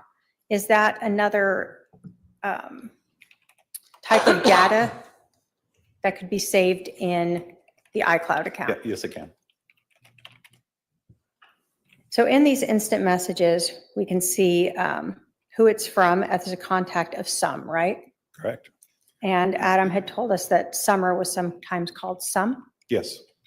And then again, contact the 480 with the last numbers 9562, is that Lori Vallow's? Yes, it is. So instant messages between Lori Vallow and Summer. Yes. So on July 10th at 2:04, Summer's asking if Lori can talk. Yes. And then about 34 minutes later, does she advise that Mom is in the car with Adam and Zach on the way home from Sky Harbor? Correct. And so we knew that Adam came in early afternoon on the 10th, right? Yes. And then Summer tells her sister, Lori Vallow, she wanted to know if she could confront him as a preemptive strike. I told her no, just to collect info. Yes. So we know from the 9th, in that conversation or that text message by Lori Vallow to her brother Alex, that she's aware there's an intervention about to happen. Correct. And she is rallying the troops around her. Correct. And her mom is asking if she can help by doing a preemptive strike. Yes. Then do we see an instant message also on the 10th at 2:43 from Mimi? Adam thinks Melanie left for Utah today because that's the last he knew. I just left it that way. Yes. Again, going back to that July 9th message, did Lori tell Alex that Mel had to stay and she couldn't go to Utah? Yes.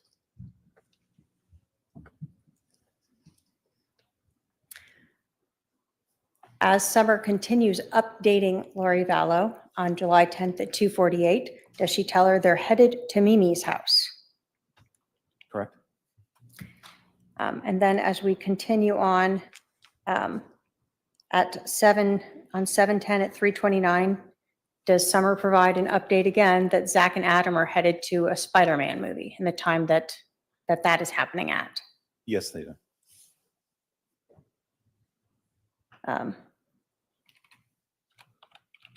Then on 7:10 at 4:56, we see again a message from Summer. I think so, just me and the kids here.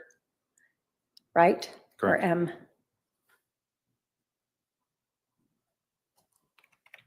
Then we see a reference to JJ at 7:10 at 6:25 that he left his wrist brace and ukulele there, right? Yes.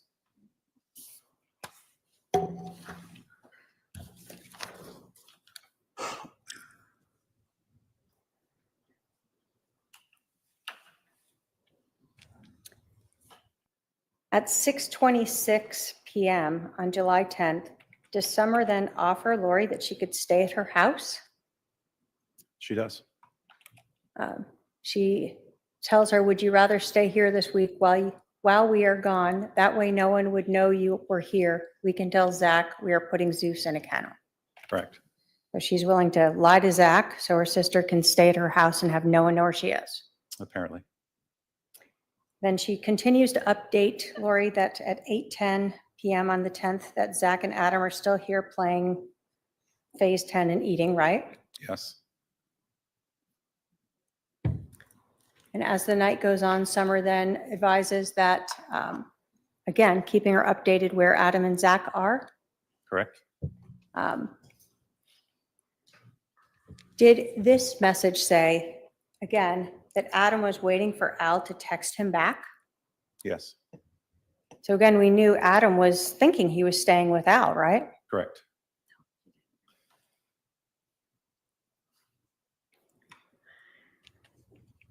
And then finally at 8:54, we see Adam and Zach just left to go to Mimi's. Yes. And so we heard from Adam that they stayed with his parents. Correct. And then on the 11th, did we just see instant messages from Summer reaching out to Lori saying, how's it going today? Yes. No responses on those. No.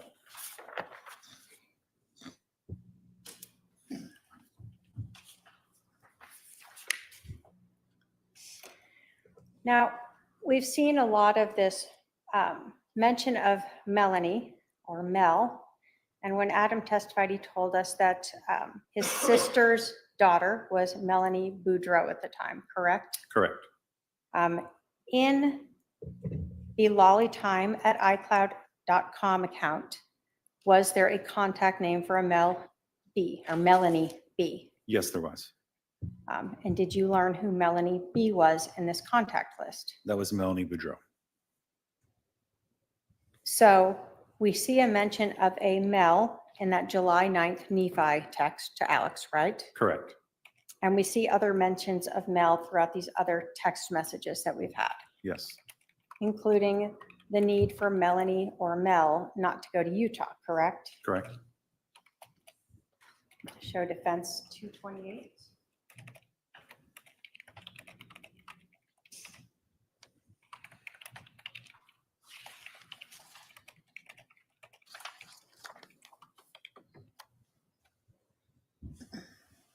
Go ahead.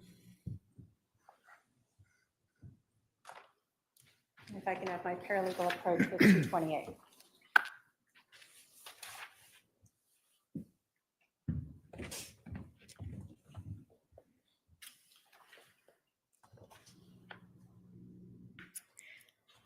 Looking at 228, are those some of the text messages from the 9th and 10th between Lori Vallow and Melanie B on the Lolly Time? Yes, they are. And do those, again, involve sort of Melanie staying here in Phoenix instead of going to Utah, Yes, as well as updating on where Charles is and where Al is? correct. State will move to admit 228. Any objection? No objection. 228 submitted.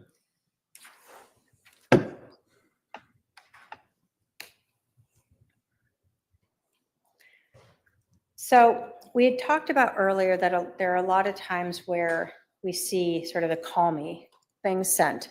When you first look at this 228, the messages between Lori Vallow and Melanie B. on July 9th at about 7:21 p.m. Do we start with a message from Lori to Melanie, need to talk to you ASAP? Yes, Now, when you were talking about the Alex message, let me grab that one.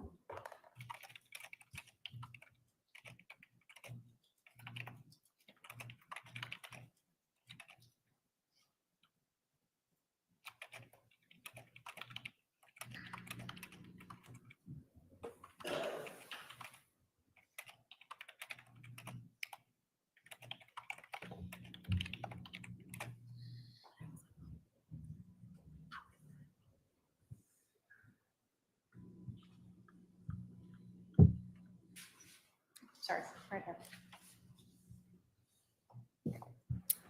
When we look at 227, we see messages with Alex Cox that are a little bit later, where we're talking the plot thickens, call me when you can, right? correct. So these messages to Melanie B occur before, but it's the same sort of thing. So the plot thickens, call me when you can. We see a message from Lori to Melanie, need to talk to you ASAP, right? Correct. And then I'll call you in 5, finding out what to do. Correct? Correct. And then a response of K. Yes. As sort of the night goes on, we see some sort of messages of Melanie updating Lori of where she is and what's going on, right? Correct. And then we see from Lori telling Melanie at 8 o'clock, you can't go tomorrow. It's a setup for both of us, still on the phone, finding out the details. Correct. At that time, she hasn't sent the message yet to Alex, correct? Correct. So the Nephi message has not gone out yet. Yes. So then we see Lori Vallow sending to Melanie B. They have an elaborate plan. I'll call you soon. Yes. Correct? Correct. Then as the time goes on, we see a message again, now from Melanie saying, I could take all the babies and drive and take our stuff. Correct. But Lori responds, you can't go at all. We both need to stay here to defend ourselves, right? Can you move that up, please? Sure. Yes. Sorry. That is correct. So Lori's telling her you can't go. Yes.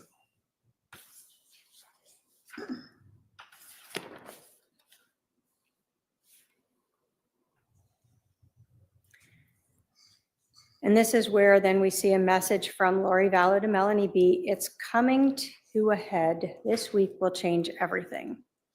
Yes. And that's where Melanie B says, probably why I felt sick about going, even when told to plan to go. Correct. And then again, we see another call me, right? Correct. Now, when we look at timing, we know again, when we go to 227, that the plot thickens to Alex is at 9:03, right? Yes. And so now we also have the plot thickens also sent here where they're talking. That's to Alex. Sorry, that's Alex, yes. Right. So as the night goes on, 9:28, this is sort of in between those messages to Alex as well as before the Nephi one. Right. And do we see here that Melanie says, I can lay at my house if I need somewhere to go. And then she goes on to say, I think I'll tell him I don't want to get the kids sick, so I'll go lay down at Mimi's, then gym, temple, and lunch. Yes, So she's going to pretend to be sick, but she's going to go to the gym, temple, and lunch. correct. Then she continues to sort of advise what's going on the 10th and tell Lori, is it better for me to stay here or leave, do you think? So she's getting her direction from Lori. Correct. And then from Melanie, she advises Lori, Adam and Charles don't come until tomorrow, right? Or she asked her. And then she says, Brandon said it's okay, we can get in a flight tomorrow or whenever you're better. Yes, So on the 10th, Melanie asked if Charles and Adam are coming in, right? yes, And Lori tells them they both come tonight. Correct? yes, So she already knows that Adam is coming and that Charles is Charles is coming. coming, yes. Does it go on? Okay. This is from Melanie. So today doesn't really matter, but I'm here. I have the kids tomorrow and that could make it easier for them. So I should probably be sick again tomorrow, question mark? Correct. Correct.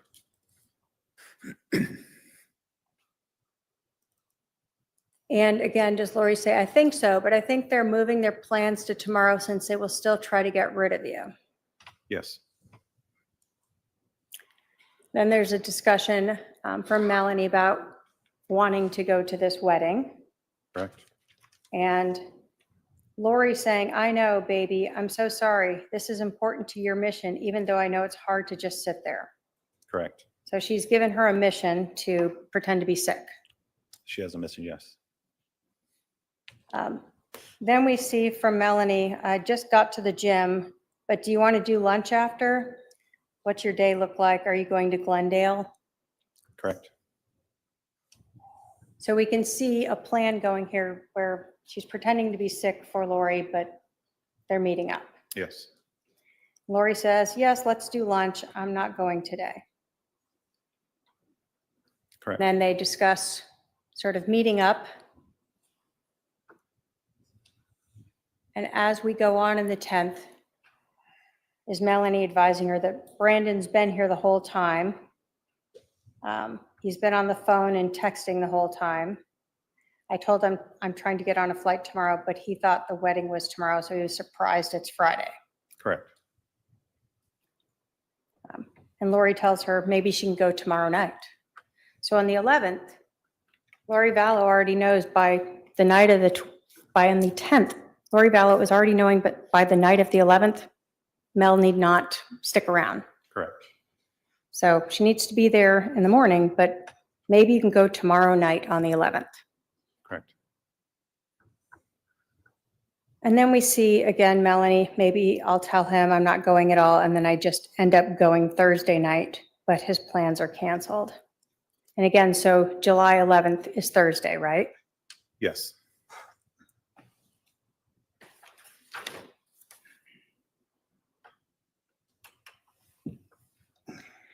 Lori then tells Melanie, I don't want you to regret not going, right? correct. Melanie checks in on Lori. This is still the 10th. How are things on your end? And also, I don't want to regret not going. Meanwhile, I'm over here dreading packing and playing sick, right? Correct. So she confirms that she's doing this for Lori to distract Brandon. She's not really sick, yes. Then we see Melanie saying, packing for the move, that is, and then asked to be, will you clear me? Correct. So still on the 10th, as we get to 6:47, we have Lori telling Melanie, sure, I'll work on you now. Do you want to come over for a blessing? Correct. And this is where we then see Melanie ask, sure, I can, but is Charles coming? Is Al there? right? And so Lori lets her know that Al is here at 7:18 PM on July 10th, right? Correct. And Charles says he will come over in the morning. Yes. So at 7:18, everyone sort of knows Al is over at Lori's, Charles isn't there, he'll be over the next morning. Correct. And then we see Melanie say, I'll head over, right? Correct. This next message is from the 11th, correct? Yes. And we see her tell Lori again, Zach is here, right? Correct. And again, now it's closer to 8. He just acted like he was coming over to get his mail. He told Brandon, oh, hey, Adam's in town. And Brandon acted like he didn't know. I asked if he was moving in with Adam Cannon, and he said he doesn't know yet. And then do they confirm after that, I can fly out at 9 PM tonight and be back Saturday afternoon? Correct. And those two prior messages, so you can see the time frame of 7:48. Obviously, the event has taken place, and they're not read until 1:38 in the afternoon. Okay. So yes, so this is at the 7:53 AM when this is sent. That is after Lori Vallow has left the house with Charles's phone in his car. Correct. And it's read at 1:28 after Lori Vallow has been interviewed and released back in Charles Vallow's SUV. Yes. And they go over to Alex's house. Correct.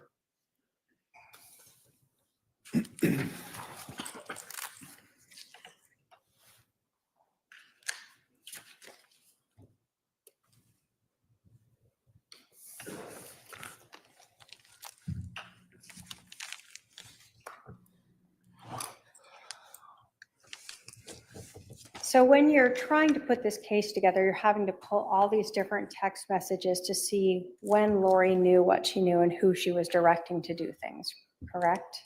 Correct. As you were looking through these messages, were you also having to figure out who some of these people were? Yes, I was.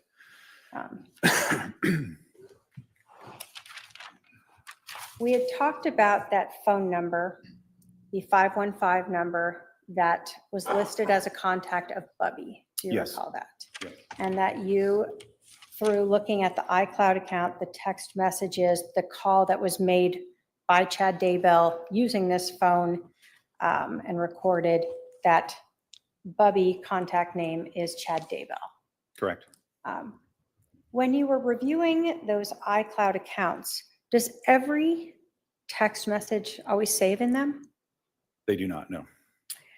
So did you also have to look at phone records to see if those matched up or if there were missing records? I did. And we talked about, obviously, phone calls are not saved in the iCloud account, right? Correct. So when you were looking at those Chad Daybell phone records, did you look to see on the morning of July 11th of 2019 if there were any text messages or phone calls made between Chad Daybell's Bubby phone and Lori Vallow? I did. Do those records show a text message from Chad Daybell's phone to Lori Vallow's phone on July 11th of 2019 at 6:06 AM? Yes. And those are all in the records that we've previously admitted. Correct. Was there another text message from Lori Vallow's cell phone to Chad Daybell's phone on July 11th at 6:12 AM? Yes. Was there a text message from Chad Daybell's phone to Lori Vallow's phone at 7:01 AM? Correct.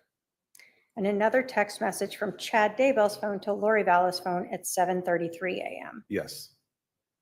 So those phone records don't show us the content of those. No, it just shows that the message they were communicating, but her iCloud will not show the actual content of those.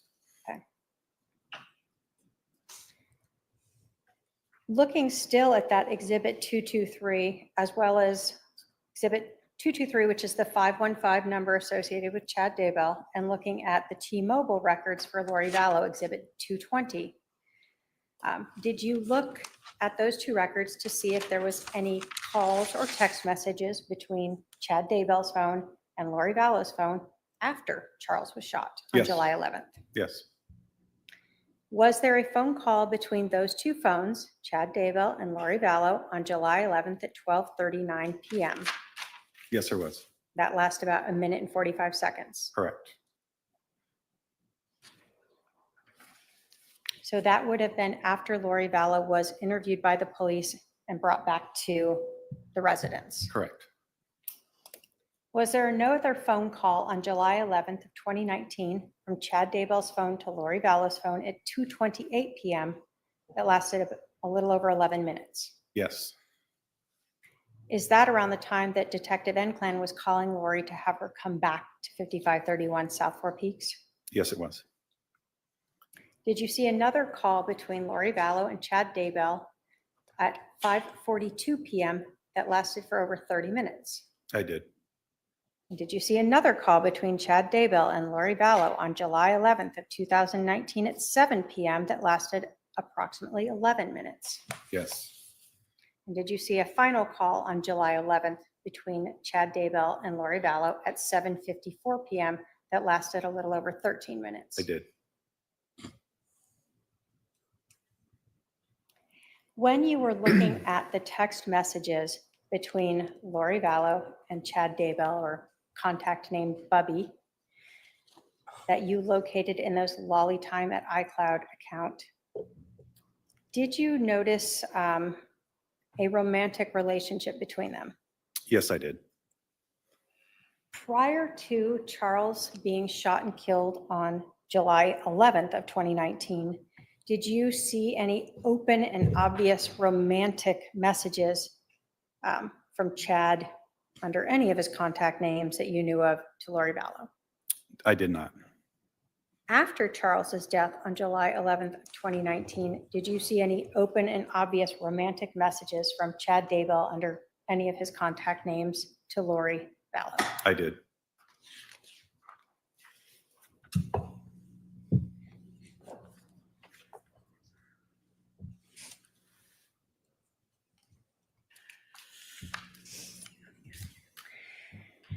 Now, were there many messages and between Lori Vallow and contact name Bubby or Chad Daybell? Yes, there were. And again, those are all part of that, recovered as part of the search warrant on the Lolly Time at iCloud account. Yes.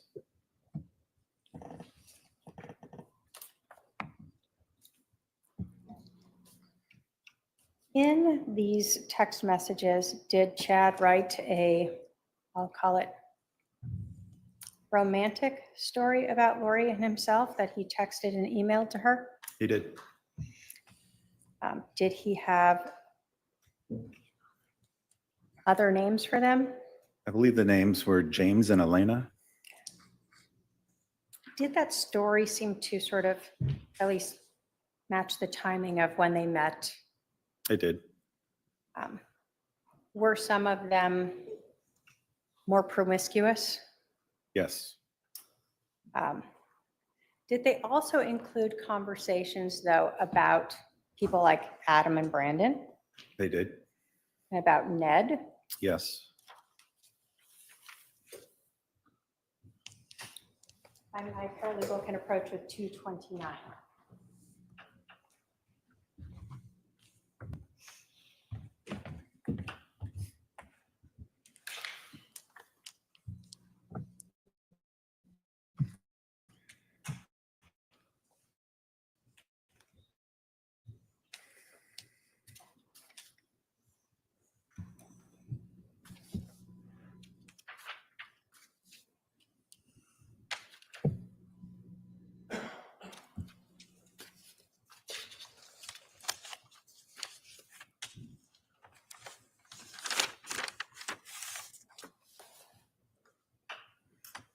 And the state will move to admit Exhibit 229. Any objection? Just relevance to the conspiracy, Your Honor. All right, the proper foundations been made. I will admit 229. 229. 229 is admitted. So we've talked about Adam and Brandon, correct? Yes, And so one of the first message in this exhibit 229 is from July 13th, so 2 days after Charles was shot and killed. yes, And do we see, at this point, Chad is asking Lori, how did Adam and Brandon find out? correct. And again, on the 13th at 9:51, we see Lori telling Chad, my mom, because she was so mad, she went off on Adam. Correct. And again, when we go back to Adam's testimony, did he indicate he learned Charles had died on the 13th Correct. and that he got in a fight with his mom? Yes. At that point, do we see then a message from Chad asking, did he have much to say in his defense? Correct. And Lori responds, he was very defensive and tried to justify everything, but my mom kicked him out and said she would never talk to him again. She's dramatic. Yes.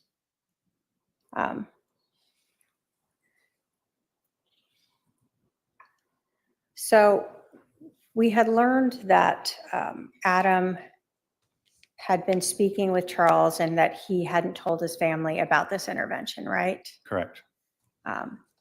And that after this, he said he lost basically all contact with his family. Yes.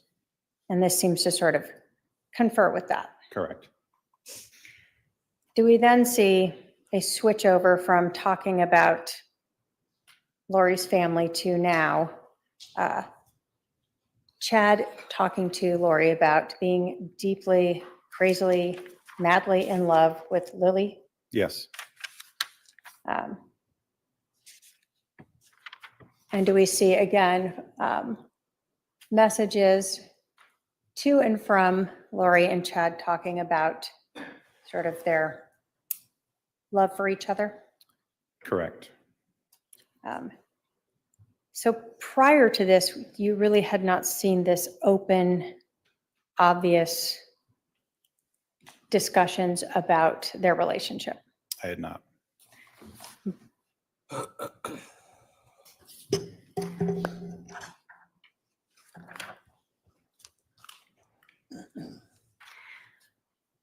As the time continued, did you continue to see, again, messages of love, as well as a lot of calls?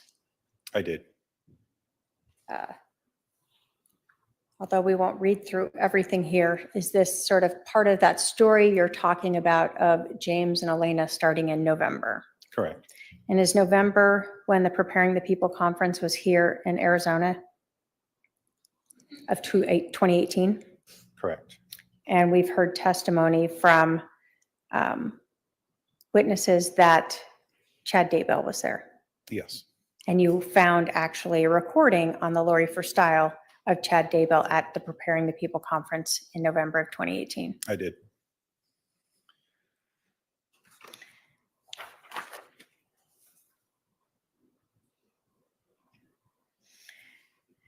As we get to July 14th, do we see Chad then talking about cleansing the Houston house?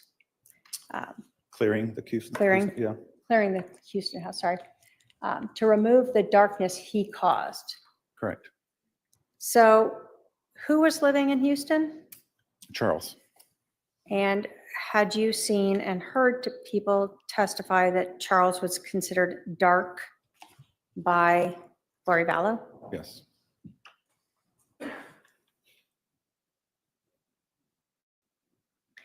And again, we continue to see the affirmations of love, Yes. the cheek to cheek and loin to loin. Yes.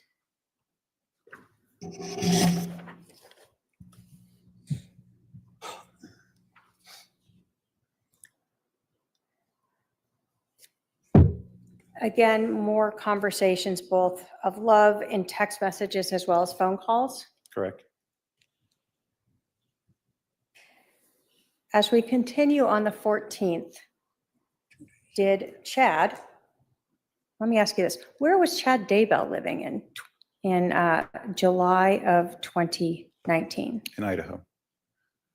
So Chad is living in Idaho, and you told us that you had seen flights of Lori to Idaho and Lori and Chad to Arizona in March of 2019. Yes, He's asking Lori, did everything go smoothly in ending the hotel stay and getting the car returned? correct. And so we see Lori responding to him, I guess I turned in the car, but I don't know what the police did at the hotel, probably just left it. Correct.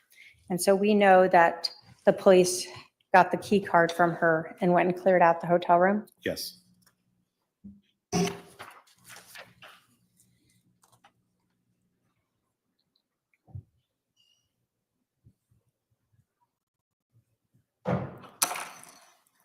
Do we see again a continuation of that story that Chad was writing to Lori Vallow?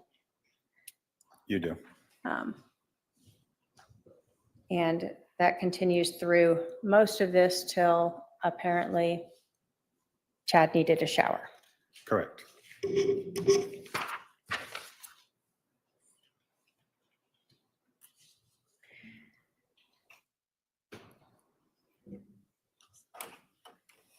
Now, as we again continue through this, are you seeing sort of every day multiple texts of love between these two? I am, yes.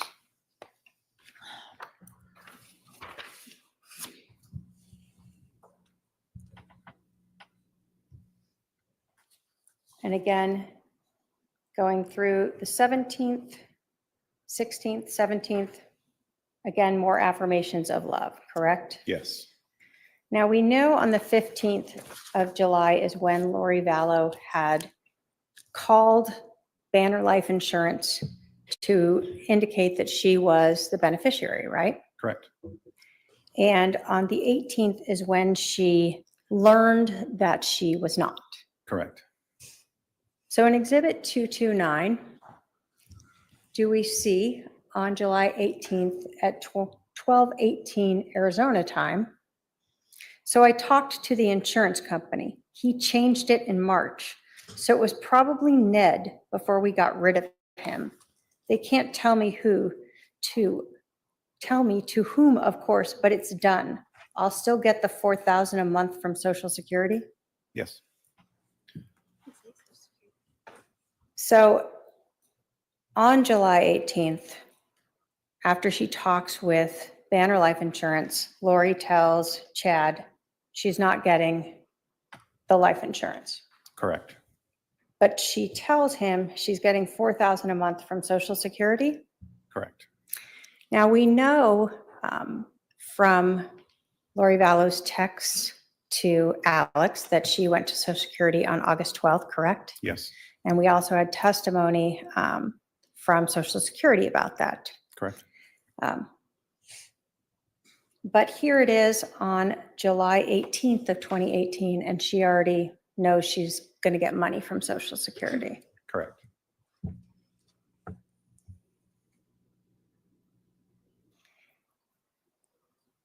Again, do you see a lot of additional continuing everyday multiple affirmations of their relationship? I do.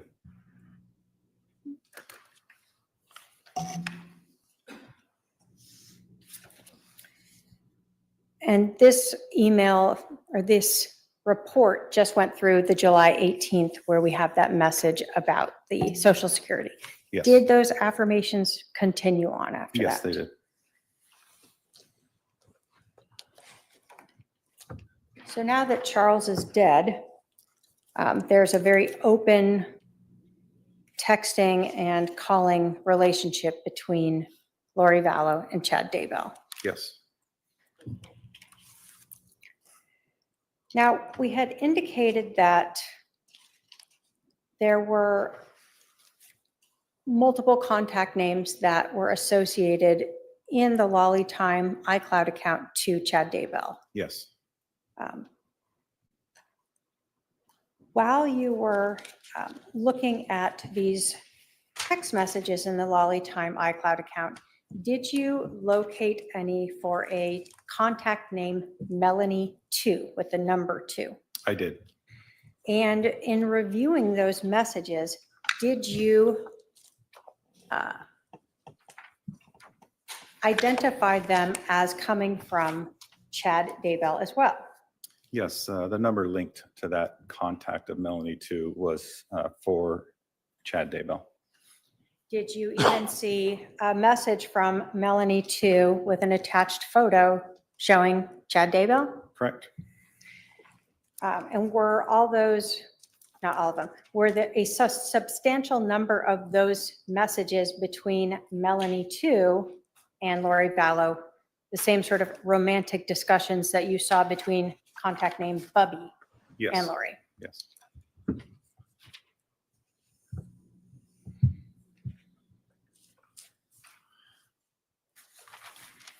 When you were looking at the conversation between Chad Daybell as the Bubby contact, we saw a discussion about life insurance, correct? Correct.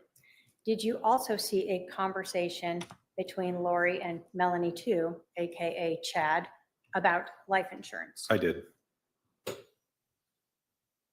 I can have my paralegal approach with 288 and 230.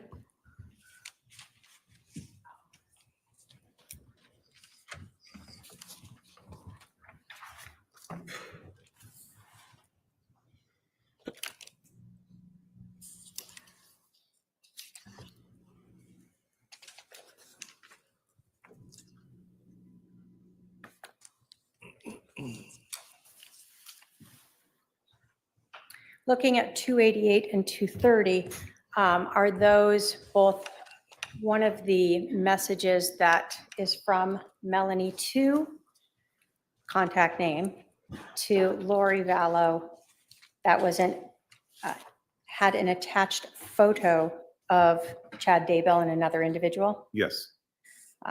Was that some of the information used to verify that this Melanie 2 was in fact Chad Daybell? It was.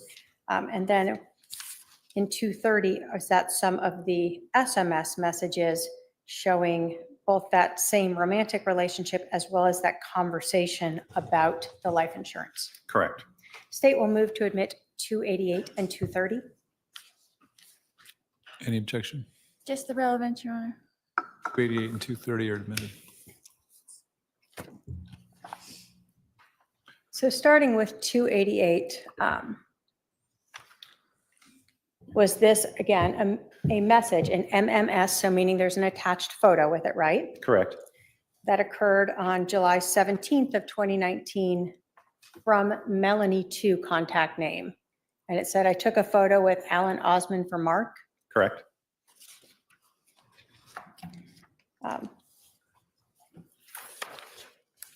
And when we looked at the photo, did you ever learn what Chad Daybell looked like? I do know what he looks like. Yes. Is that Chad Daybell? Yes, it is.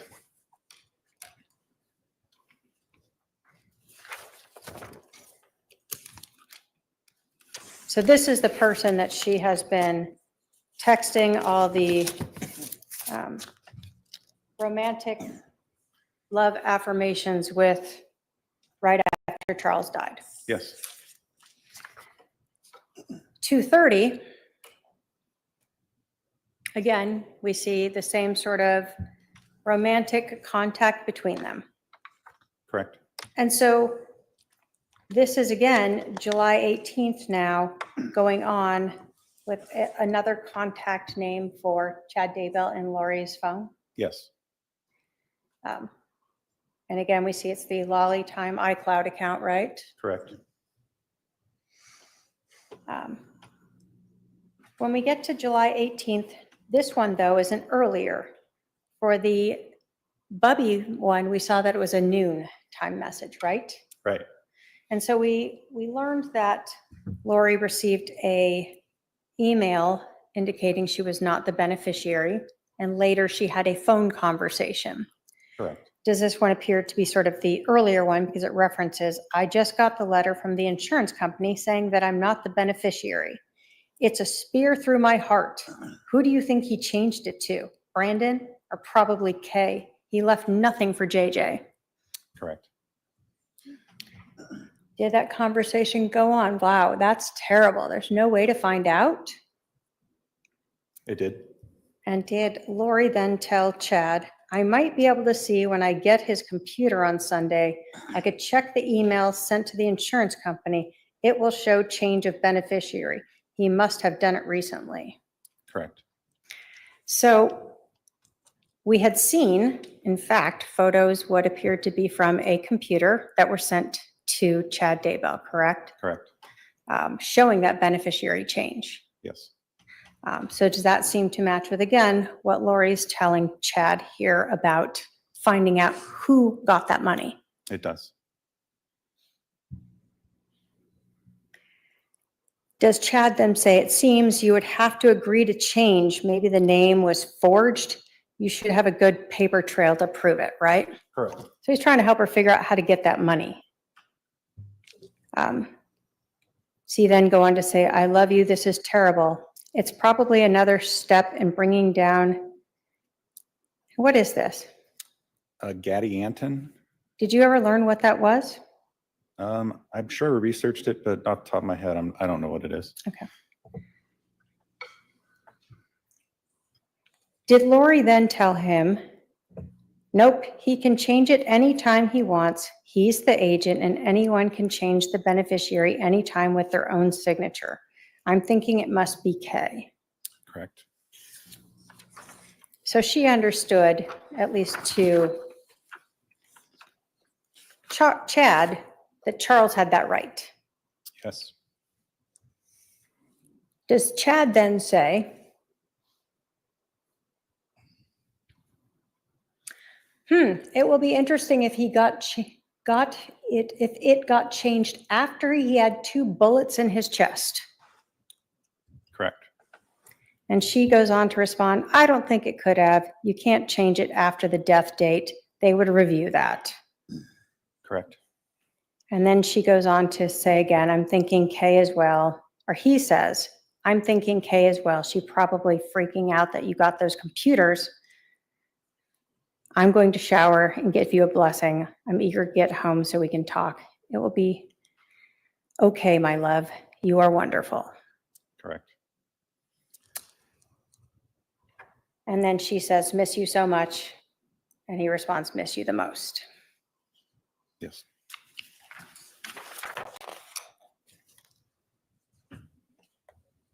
So during this conversation,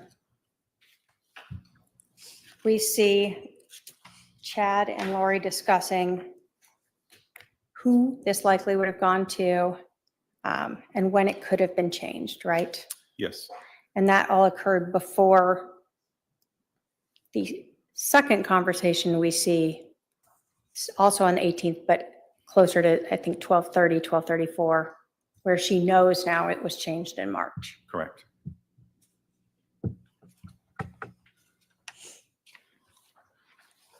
And in that, we see Chad referring to the 2 shots to the chest, right?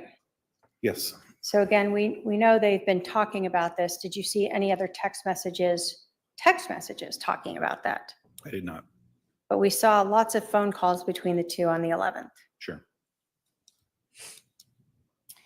Now, as we have been talking through this conversation and much of this trial, we have referred to the defendant as Lori Vallow. Correct. And that's because she was married to Charles Vallow when he was shot on July 11th of 2019, right? Yes. During your review of those Lolly time at iCloud accounts, did you find evidence of when she became Lori Daybell? I did. Did you see a contract for the wedding? I did. See wedding photos? I did. Where was that wedding? Hawaii.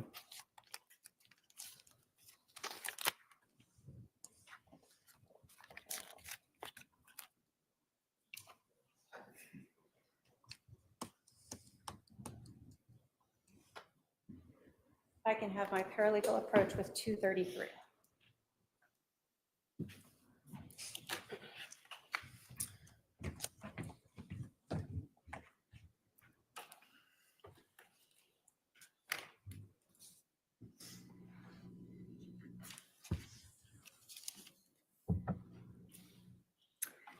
Looking at Exhibit 233 is that the report as well as the actual document that was in the lollytime@icloud.com account that you reviewed, that the police obtained through a search warrant relating to when Lori Vallow became Lori Daybell. Correct. State will move to admit 233. Any objection? Relevance. 233 is admitted. So the first part of this, we see that, again, it notes that this is an image that was from the account, from the Lollytom iCloud account from 10/31, correct?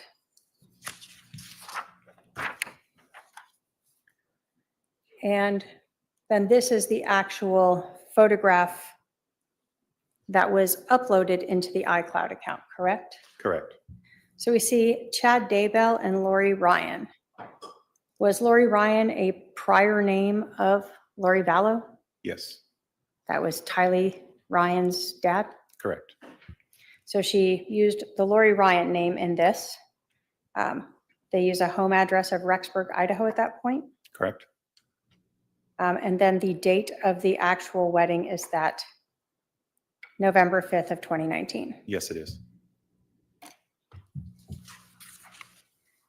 So 4 months after Charles Vallow is shot and killed inside of the defendant's home, she has remarried to the man, Chad Daybell. Yes. I have no other questions for this witness.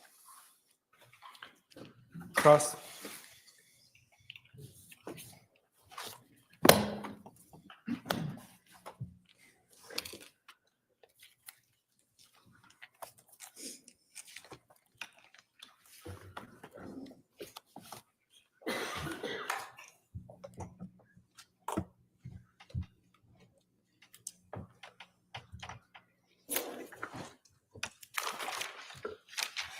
Detective Duncan, when did you become the case agent? I believe it was June of 2020. Okay. And prior to you being the case agent, it was Detective Moffett? Moffett, yes. Is that correct? And was it because he got promoted that they made you the case agent over this case? or- Yes. Okay. And he's now a lieutenant, is that correct? Yes, he is. Okay. And so he was the case, was there anyone in between? Was he the case agent the whole time until 2020 when you took over? Correct. Okay.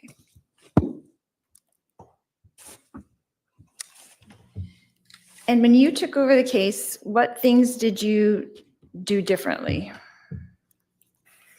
I wouldn't say differently. I continued what I was doing. I was looking at records for him. The records in this case, as you are, there's volumes of records. So continued to look at all of the independent iCloud records, call detail records, phone extractions, and also kind of reviewing what he had done prior to my assignment is what I'd done. Right, so kind of reviewing and seeing what you need to look at. Correct. So is this, from what I was understanding what you were saying earlier, is this, you weren't really involved in the case since July 11th and now you're back involved in the case? So July 11th, obviously I was there at the house. Right, Shortly after that, I had another homicide and my time was occupied with that. And it was several months later that I offered to help look at records because they were so much. And I'd always done that kind of in the background, but never really took a deep dive into them until that June 2020. okay. But you were kind of involved, so you kind of knew what was going on in the investigation during Somewhat. during that time, that year in between, yeah. before you became the case agent. Correct. But not totally deep dive, but you kind of knew what was going on. I understood it. Okay. Yes. That's good.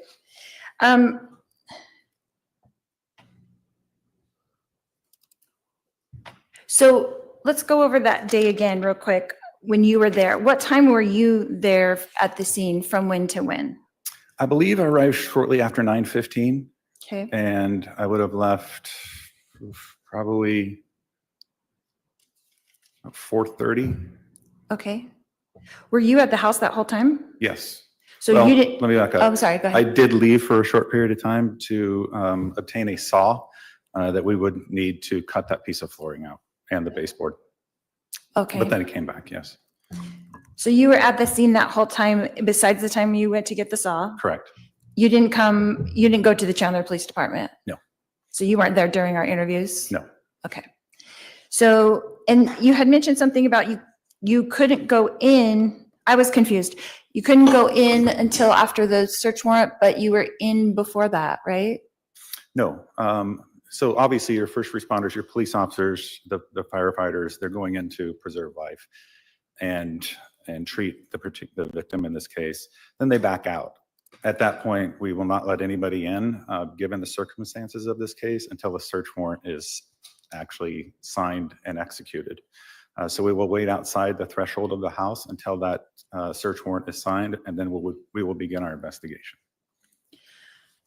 So I'm still confused. So you didn't go into the house until after the search warrant, or you did get to go in beforehand? No, I didn't go in before. I waited until after the search warrant. Okay. So you had testified, I'm still confused, sorry. And I'm going to object again to the defendant testifying. Just ask the question. You had also indicated that you had gone in and that Charles was on the floor. Is that correct? I think the question was asked of me is, what did I see when I went in? And so that, and I would say after the search warrant we went in, that's what I saw. But he was already gone in the ambulance at that point? He never went in an ambulance. Charles didn't go in the ambulance? No, he went with the medical examiner's office. So what time did he leave? I can't give you a specific time on that. I have to look at the medical examiner's office information for that. But it was after you entered at 11:50? Yes, it was way after that. Okay.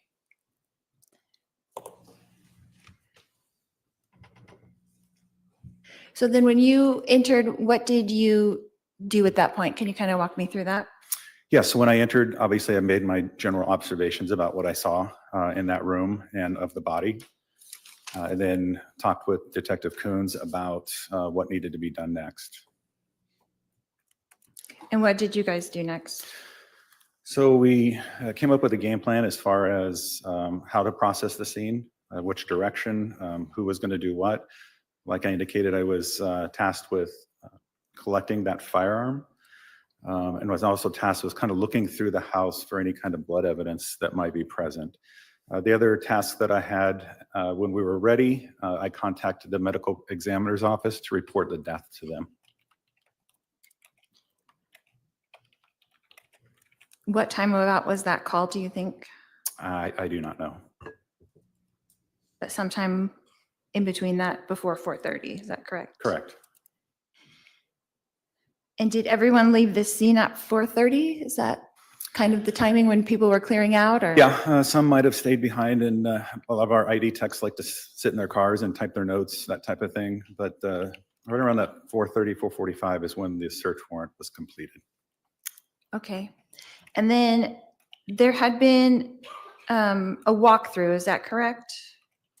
Yes, And so Alex had come back to the house just after 3-ish?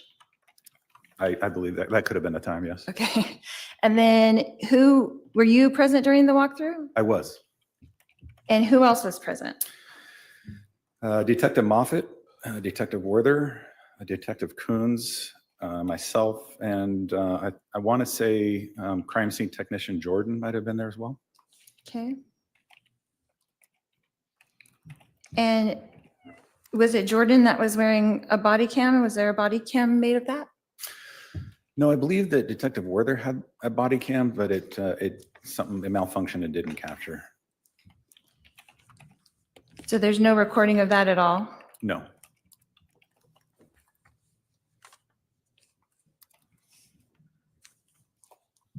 And Detective Moffitt was the case agent at that point, right? Because he had been assigned that already? Yes. Okay.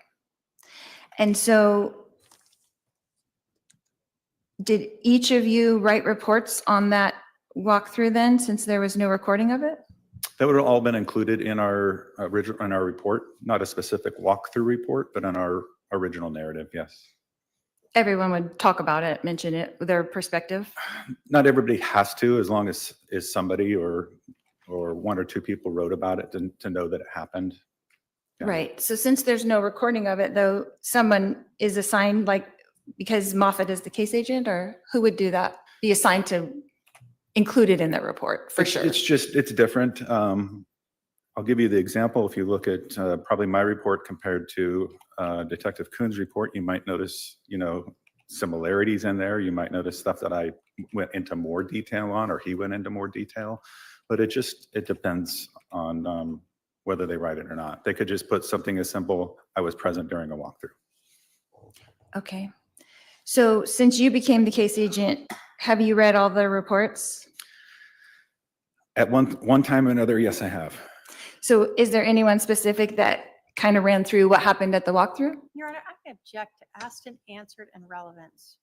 Sustained as to asked and answered. Did you write about it in your report? I'm going to object again to relevance, hearsay, asked and answered.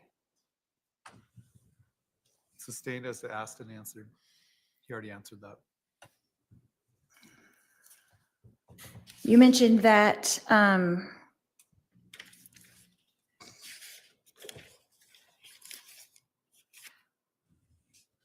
it was Detective Werther who had the body cam, is that correct? Again, asked and answered. So Sustained. did you read his report? I have read his report, yes. Did he mention the walkthrough and what happened? And I'm going to object again to relevance, hearsay, and asked and answered. To the extent that it would call for a hearsay answer, I'll sustain the objection.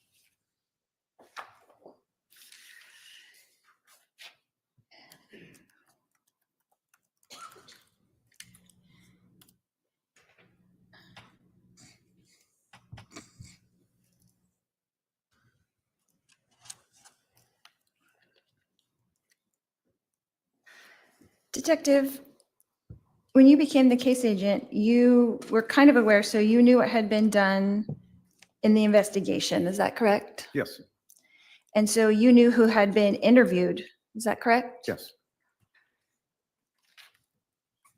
And you knew what had been tested or not tested at that point? correct. So the bat was tested for fingerprints. We learned that in the testimony, is that correct? Correct. And the results were inconclusive. Correct. And so there were no latent prints were identified. That's correct. Correct. And there were prints, but we just don't know whose they were. Is that accurate? Sounds about right, yes. Now, we learned that the bat was swabbed for DNA and sent to the lab. Is that correct? Yes. And was that ever tested? No, it was not. And why not? When making this decision, you have to look at the probative value of that and what that would show or what a test would prove. DNA and fingerprints are not time specific. That bat was owned by Tylee, to our knowledge. It was in a household where you lived. It was in a household where Alex was. And at one point, based on the fact of when we understood the bat to have been purchased, Charles was living in the house as well. So that bat was accessible to all those people. So if at one point during that time, that person touched that bat, all that I would be saying is that somebody touched that bat at some point, not during this incident. Right.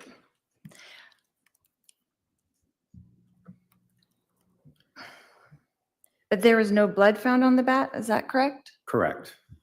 But would that be able to be told from DNA? There was nothing that was visible that could see, like if blood dries or anything like that. There was nothing that would indicate that here's a spot we need to test for that particular, for blood. Right, but would DNA tell if there was blood? Could they find out if there was blood on the bat from the DNA test? Once again, blood is, you would see if it dries and crusts, then you would see that particular blood. DNA comes in many forms. It can come in touch, it can come in sweat, blood, but you would think that blood would be visible at that point to be able to test. And we did not see anything like that. Okay, so if there was none of Alex's DNA on the blood, wouldn't that tell us something? I mean, on the bat at all, then wouldn't that tell us something? If there were none of Alex's, it would just mean that Alex never touched that bat at any time.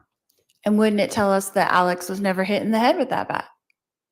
Once again, it's not specific. I can't, if there was blood on the bat, Mhm. then yes, we would test for that. But there's no visible blood on the bat. I understand that, but when you're doing an investigation, are you not trying to figure out what happened? Yes, and that's what we Don't did. you want all the information to do that? Yes. And so whose responsibility would it be to request the DNA testing from the swab that was taken? Once again, that would just show, it's not showing that it's blood. There's no blood on the bat. It was just showing that a DNA swab was taken of that particular area to be able to test later on. But there's no discoloration that would show any kind of blood. And who in the Chandler Police Department would be requesting that DNA to be tested? Who would have to do that? is That'd be my me. question. It would As be the, you? as the new case agent, that would be me, or Detective Moffat at the beginning. And so Detective Moffat never did that, is that correct? Correct. And you never did that, is that correct? Correct. Okay. So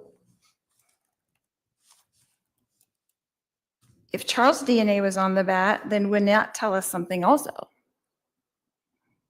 Did he touch the bat at some point? Yeah, that he took it from Tylee, like she said in her interview. And I'm going to object and move to Sustained. strike that. The jury should disregard that last question. That information is not in evidence.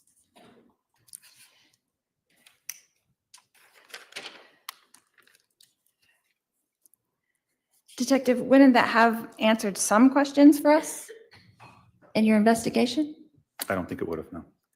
Okay. We learned that the gun in testimony, that the gun was tested just last month. Is that correct? Correct. And who requested that test? I did.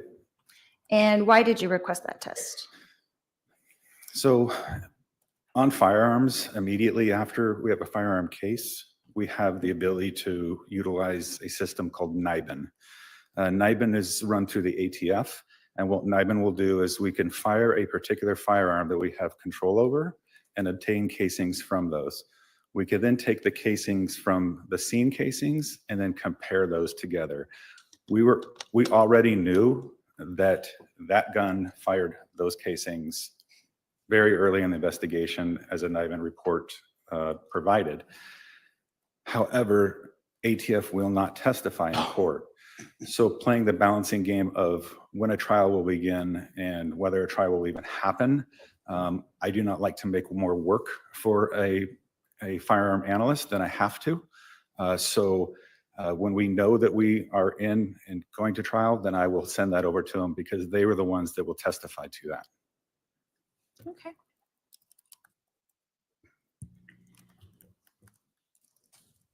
So it wasn't after my investigator suggested that none of the guns had been tested No, that you no. ordered that test? I never spoke to your investigator about that either. Okay. So Detective, when did the Chandler Police Department take possession of the gun? On July 11th? And then it was tested in March, is that correct? Correct.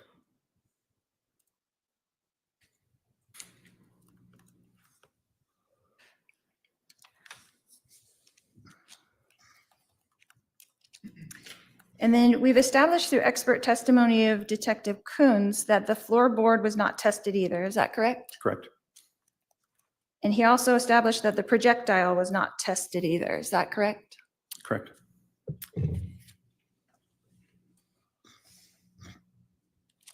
And Detective Coons also confirmed that no tests were done on my husband's shirt, is that correct? Correct. And then when you became the case agent on this case, why didn't you request any of these tests? Because I was confident that based on the medical examiner's report of an entry wound to the lower left quadrant, an exit wound to the upper left rear shoulder, and a corresponding defect, or what I would refer to as a bullet strike in the floor. If you take those 3 points and match them up, then there's no other explanation other than Charles was laying on the ground at that time. So the medical examiner said he could not say that he was laying on the ground for sure, but you're saying that in your detective opinion, you know that for sure? I believe so, yes. And so were you there to witness it with your eyes? No.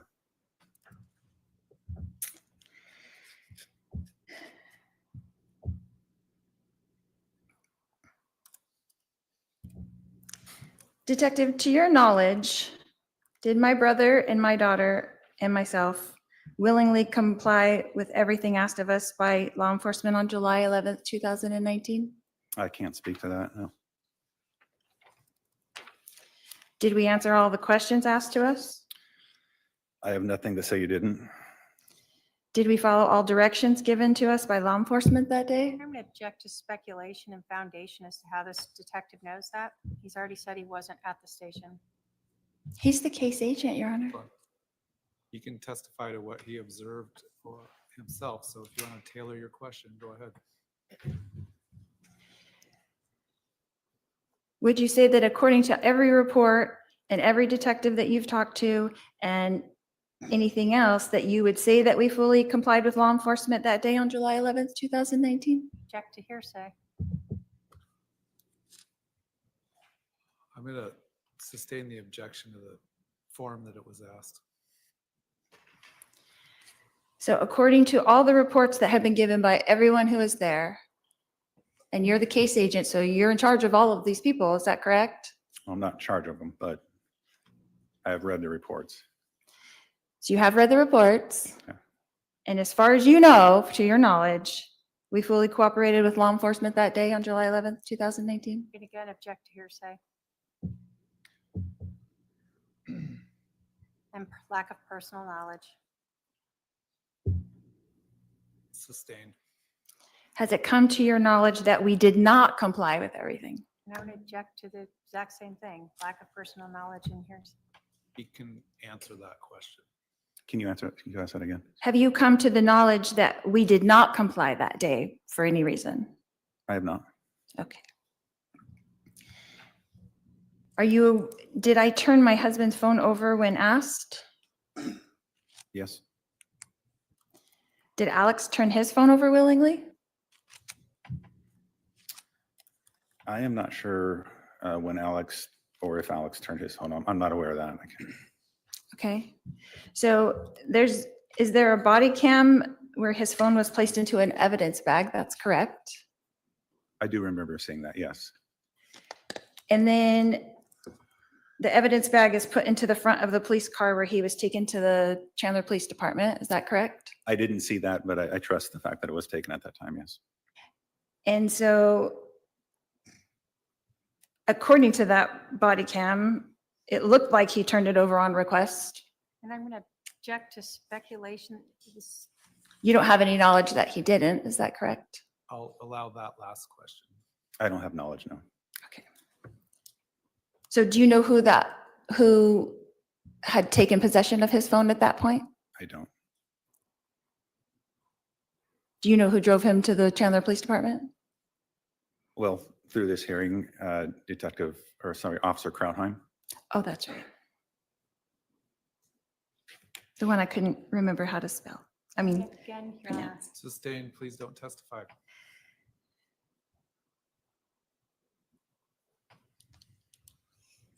Was a copy of Alex's phone made by the Chandler Police Department? I don't know.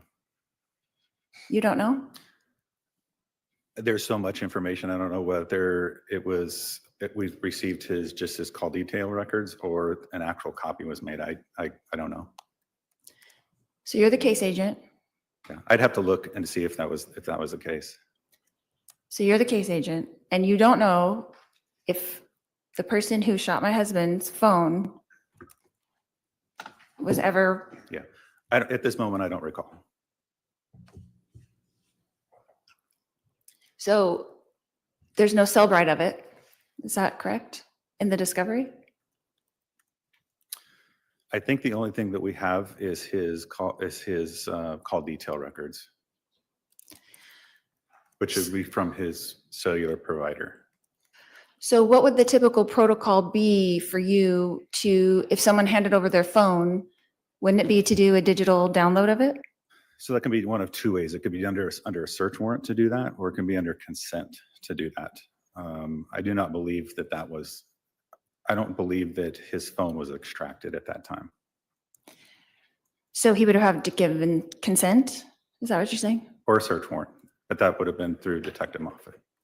So Detective Moffett would have had to get a search warrant and then he would download it?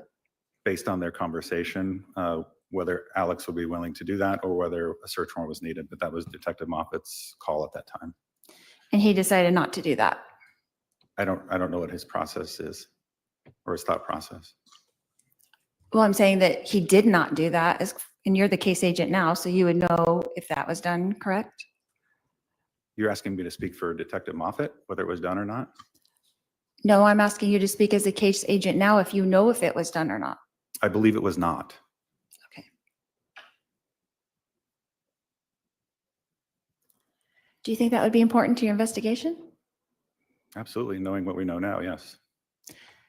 Okay, you're a detective, right? Correct. You have to look at all the angles, right? Correct. You don't know what happened, right? You just stated that you weren't there, right? Correct. So wouldn't that be crucial information that the police department didn't bother to take? Once again, I don't know what the conversation with Detective Moffett and Alex was and what his reasoning for not. Would I have taken it? Yes. But that was not your call at the time. Correct.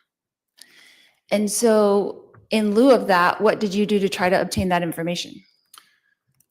We got his call detail records through his company. And so is it safe to say that it's much better to have the actual phone to do the extraction so that you can have everything that was on the phone? Yeah, but you can also obtain a lot of that stuff through other means, through iCloud records, Google records. But yeah, it is nice to have that phone. So would you call that an oversight by Detective Moffett? Object to speculation. Sustained. So was the phone then returned to Alex that day? Yes, How did that happen? Was it just handed to him or? I'm not sure. Okay. And that would have also been Detective Moffett's call. Correct. And we haven't heard from Detective Moffett. Is that correct? Correct.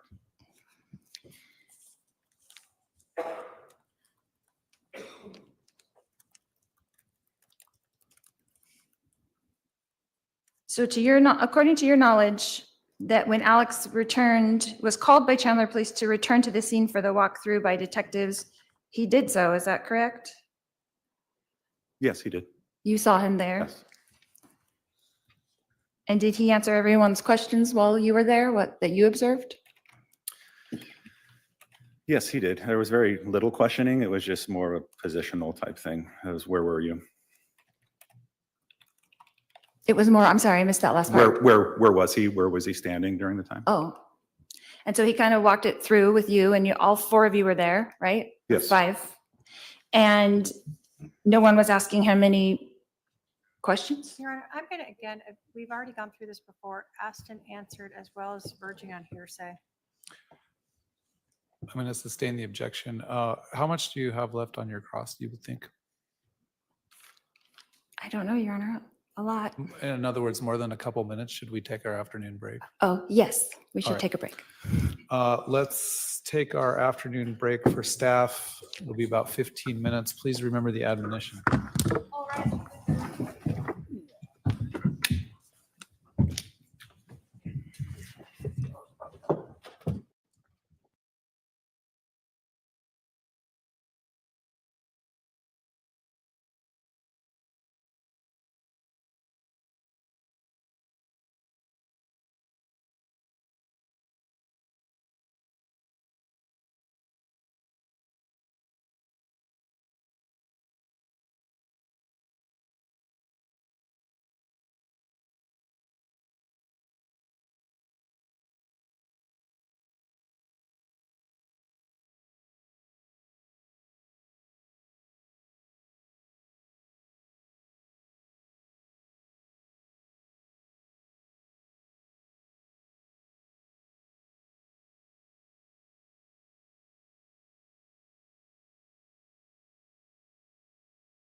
in another officer's report, he can't testify to whether those things are true or not unless it fits into some exception to hearsay or non-hearsay for you to establish that. So please don't ask any questions that he can't verify. He can testify to things that he observed, saw, or heard. But again, if you're referencing another report that another officer wrote, he won't be able to testify whether the contents of those reports are true or not unless he has some sort of personal knowledge.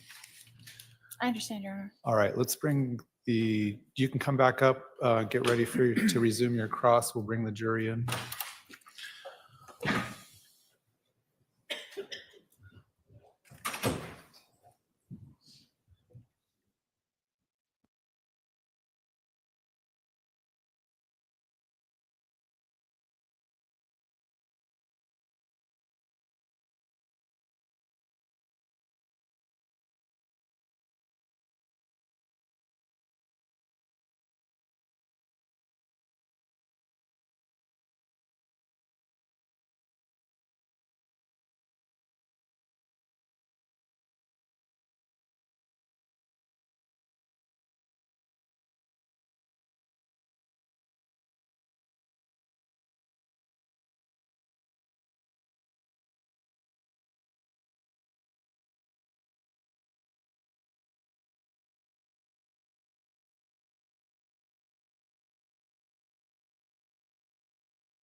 All right, thank you. The jury is now present. You may be seated.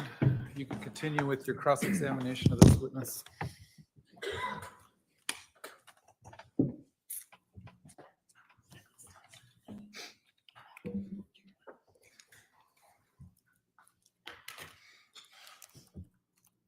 Detective Duncan, in all those text messages, we saw a lot of people. Did you interview our mother, Janice Cox? I did not. Did you read or watch her interview? I have not. Did you interview our sister, Summer Shiflett? I did not. Did you read or watch her interview? No.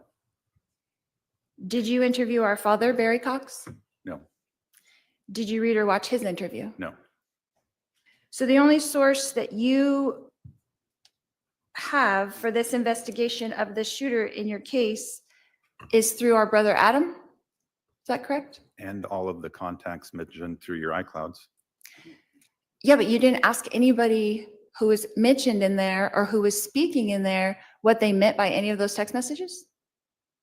Well, none of the people that you mentioned Mhm. were present during this incident. So you're asking about the actual day of July 11th, if I asked them about that day or about the text messages? About the text messages themselves. Like, did you ask my mother what she meant in that text message when she wrote it? No. Did you ask my sister what she meant in those text messages? No. Did you ask Melanie, my niece, what she meant in those text messages? No. Did you ask me what I meant in those text messages? I couldn't. Okay.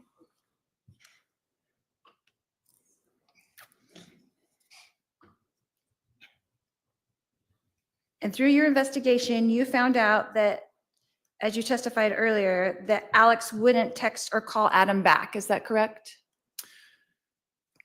I'm not interpreting as far as he wouldn't do it. What I'm saying is I don't see it. So if there's a message there and there's a text, there's no indication that there was a call back or a text back. So it looked like that he wasn't calling him or texting him back, even though he was getting calls and texts. Is that correct? And then Adam also testified that he did not receive a call or a text back, So which would the- be consistent with the records. So the only person in our family, in our whole family, that you got information from was the estranged brother from our family who didn't know what was going on with everybody else. I object to the form of the question. Argumentative. Well, it's also compound. I'll sustain the objection. Okay, so Adam, our estranged brother, is the only one that you got information from. Is that correct? I object to the form of the question. Sustained. So is this your normal protocol to just talk to one witness and not all the others? No, Why didn't you speak to any other member of my family? a lot of members of the family have been spoken to. But you were not privy to any of that information as the case agent? Well, I was privy to the interviews that were conducted by other detectives.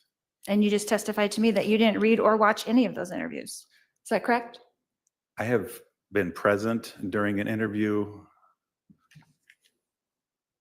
or a phone call with Summer, and been present during a phone call in this process, but I have never interviewed them. How many interviews has Summer had with the police departments? Objection, speculation. If you know. He can answer if he knows. I don't know. More than one or two? I don't know. Okay, but you knew of at least one, That Summer has had? correct? Yes. But you didn't ask her any of these questions or any of the questions about the text messages that you just talked about that were on the screen with Summer? I said no. Okay.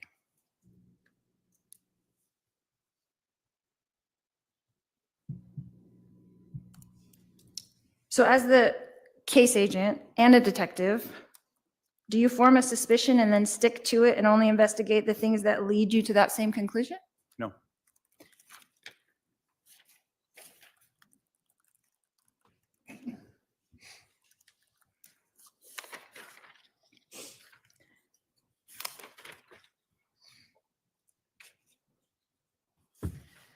You had testified earlier about the story of Nephi, is that correct? Yes. And you said that you researched it, is I that did. correct? What research did you do? Well, the very basic research. I Googled who is Nephi. What does Nephi stand for? I've also, through this process over the last 4 or 5 years, have asked other members of the church just a simple question. Tell me about Nephi. And every single person I talk to tells me that same story that was told by Adam. So are you aware that there's 15 books in the Book of Mormon? I am not. Are you aware that 4 of those books are books of Nephi? I am not. That there's Nephi 1, 1st Nephi, 2nd Nephi, 3rd Nephi, 4th Nephi? No, I'm not. Okay. That there's many stories of Nephi. Is that correct? Or you don't know? I don't know. So the very first story is the story that, I'm going to object to testifying. It sounds that's the way it was going. So please just ask questions. so you did not read the Book of Mormon? No. You did not read 1st Nephi? No. You just asked people. That was your research? I asked members of that particular church, and I also did an internet search. Yes. So you did an internet search and it gave you all the stories of Nephi? That's the story that came up. So how long did you do that research for? I couldn't tell you. So in your research, did you discover that there's about 25 stories of Nephi in that Book of Mormon? I didn't see that, no. And that there's 4 different prophets that are called Nephi in the Book of Mormon? I'm going to again object as to testifying, and the detective has already indicated, so asked and I'll- answered. I'll overrule the objection. He can ask if he knows that or not. What was the question? Sorry. I'm sorry, I can't remember. Can the court reporter? tell There's us? 4 different people referred to as Nephi. Yeah, 4 different prophets in the Book of Mormon that are Nephi. Are you No. aware of that? No. Okay. So isn't it true that you really have no idea what I was referring to when I referenced Nephi in my text message? I can only go off of what I see. I can't tell you what you're thinking or what you're trying to relay there. But based on my knowledge and based on talking to people about who is Nephi, that is a story that came up consistently. You relayed to the jury that it was in order to kill. You relayed to the jury, I said that the story was the same story and similar to Adam told. okay, and you said it earlier, that was an order to kill, that I referenced Nephi. I will be like Nephi and you will be like Nephi. To the jury here today. Ask a question. That's a statement, not a question. Do you have knowledge that my text message meant that at all? No.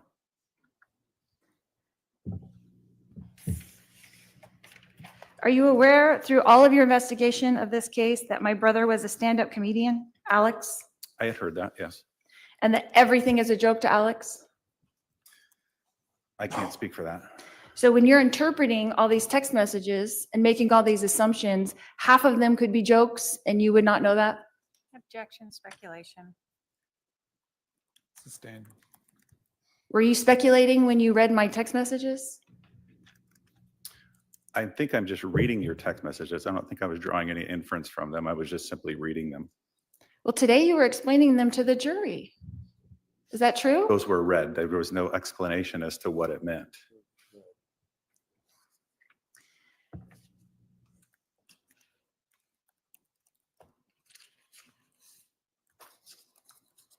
As the case agent, what is your communication with the other investigators in this case? What do you mean by other investigators? So who is on your team? Who is working for you on this case right now?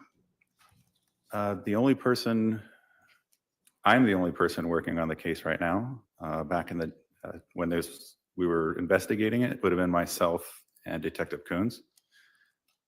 And then periodically we'd have Detective Werther do some work for us if we needed it.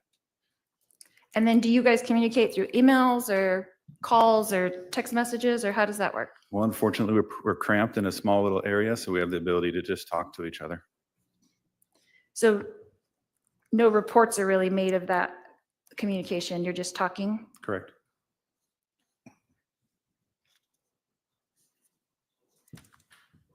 And being a detective, is your job basically to be an investigator and search out facts concerning what happened?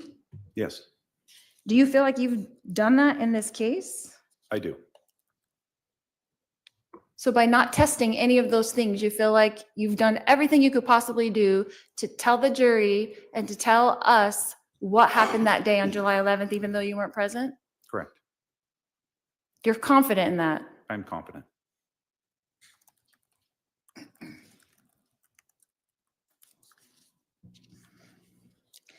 Did you have to meet with Detective Moffett to review the case when you made this transfer? No. So he didn't give you any heads up on what was happening? Well, before he left, he just dropped the case notebook on my desk and then went on his way. We have So- had conversations before then and since, but nothing in detail. So you didn't say what's been tested or what hasn't been tested No, that's for me to go back through and look at. through reports? Correct. Okay, so did you think it was important to maybe luminol the bat? Once again, there was no visual blood present on the bat, and we decided that we were not going to do that particular process. So can't blood be invisible and still be on the bat if you luminol it? I guess if it's cleaned off, it would still maybe show some proteins, but that was something we decided not to do. We fingerprinted it to show, because there was indication that Charles had grabbed it from Tylee. So we did our best evidence to try to grab that location where it would have been grabbed, but that's what we did. Wouldn't that be important to your investigation? Objection as to wouldn't what? Yeah, please. Wouldn't luminoling the bat be important to this investigation, this particular investigation? I don't believe it would. What about luminoling the gun? Was that done? Once again, there's no visible, and we were under the impression that it happened 5 minutes before we got there, and there's no visible presence of blood on the bat. Well, you went around the whole entire house looking for blood, is that correct? Yes, And you had the gun in your possession, yes. and you're in a police station. I was at your house. I'm saying you have access as the case agent to have any of these things tested. Is that not right? Yes, So why didn't you test them? because I did not think that luminol was needed to be tested because there was no visual blood. So wouldn't you like to know that for sure?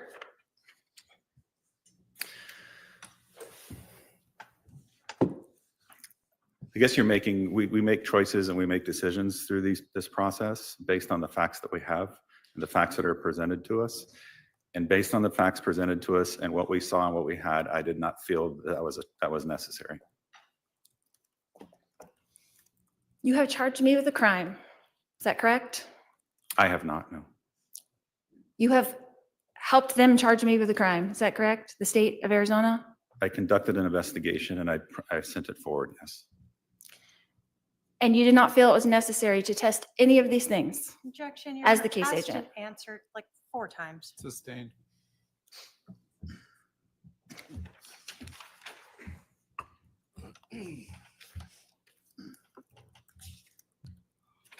What logical reason do you have as an investigator to not investigate all of these things that were available to you for the past 5 years? Your Honor, I'm again going to object to asked and answered.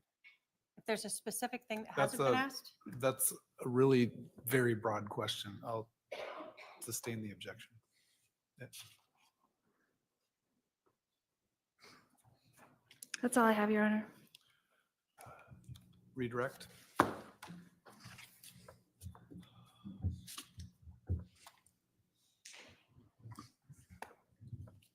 Detective, I'm going to start by just talking to you a little bit about luminol.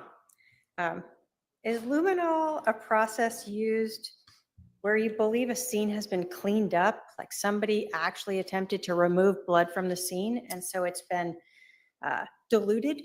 Correct, and it would show the remaining proteins left, yes. And it's so luminol is used when there is no visible blood because the scene's cleaned. Correct, And so in this case, you were under the impression that this homicide had occurred 5 minutes before police arrived? yes, So you would not be expecting a cleaned up scene. correct, But you did look to see if you saw visible blood. we did, yes, And by visible blood, you're talking about drops of blood that might be there, correct, swipes of blood that might be there, correct, hairs from someone's head that might be stuck in the bat. yes. And did you see any of that? No, we did not. Now, after this, did you learn that there was actually this 47-minute process? We did, So when you're processing the scene that day, you were not aware yet of how extensive this timeline was incorrect. correct, In fact, we heard from Detective Werther that it was sort of the next day as he started going through the phone from Charles. yes, And the day after that, as he's going to get videos from Burger King and Walgreens, that you're learning that this timeline is very wrong. correct.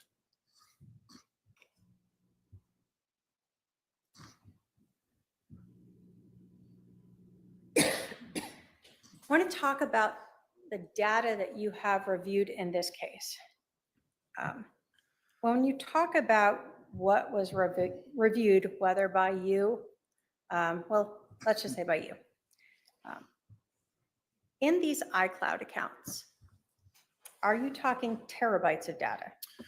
Yes, each iCloud account can have terabytes of data, and you have to, and it's tedious because you can only look at one at the time.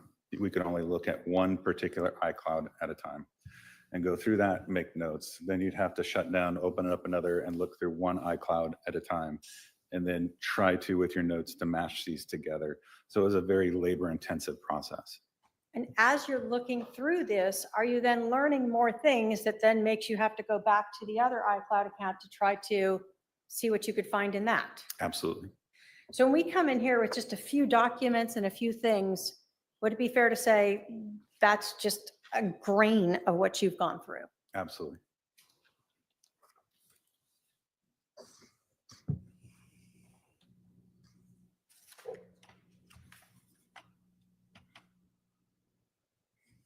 So on July 11th of 2019, when you arrive at this scene, you think this homicide just occurred.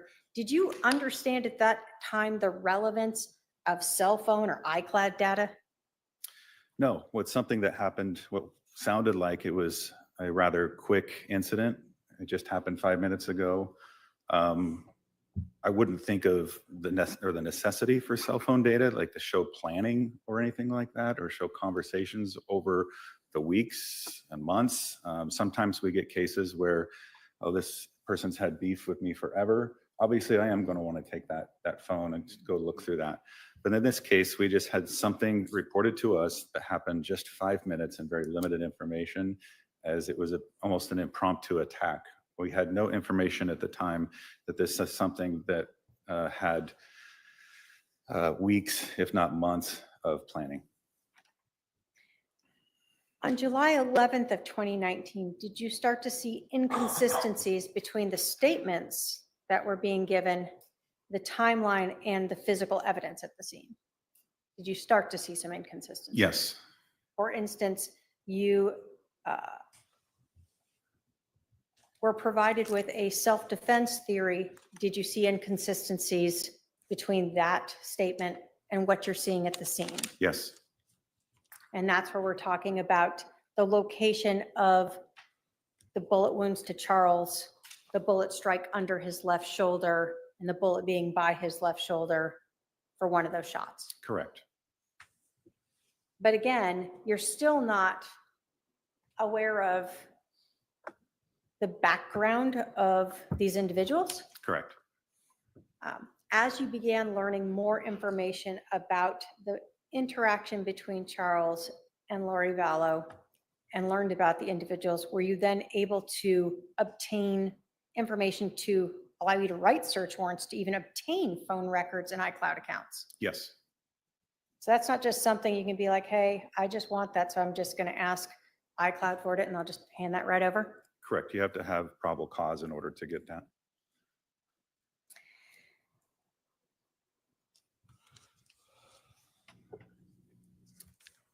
You were asked about DNA and blood, and I think you had said something about it. Is DNA only found in blood? No.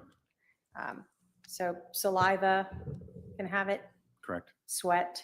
Correct. So when you're asked about blood on the bat, that isn't the only form of DNA that would be left on there potentially. Correct. So if you had information that the bat belonged to Tylee, no matter what, you would expect to find her DNA on it. I would.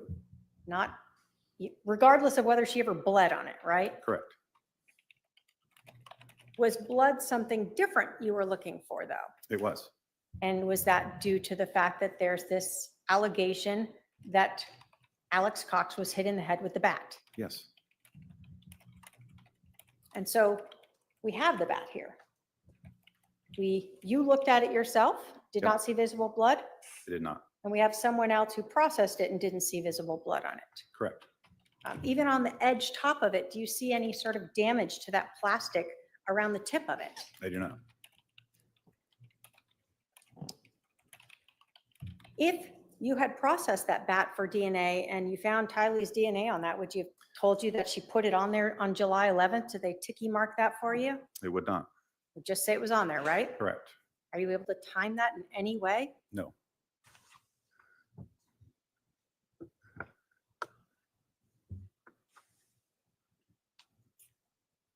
When the medical examiner comes out, the medical examiner's office comes out to the scene to collect the body. Body doesn't leave in an ambulance, right? No, it does not. They have a van. Yes. And does the doctor who's performing the autopsy come out there with you guys and No, check out the scene? He does not. So when a medical examiner testifies as to a wound being shored, but not knowing what it was against, he's not out at the scene looking at the body, right? Correct.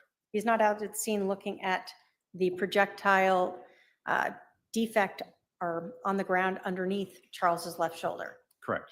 He's just saying that wound is shored. Whatever he was against is what it was. Correct. But you were at the scene. I was. And you saw the shoulder in line with that defect on that ground or on that floor that you collected. Correct.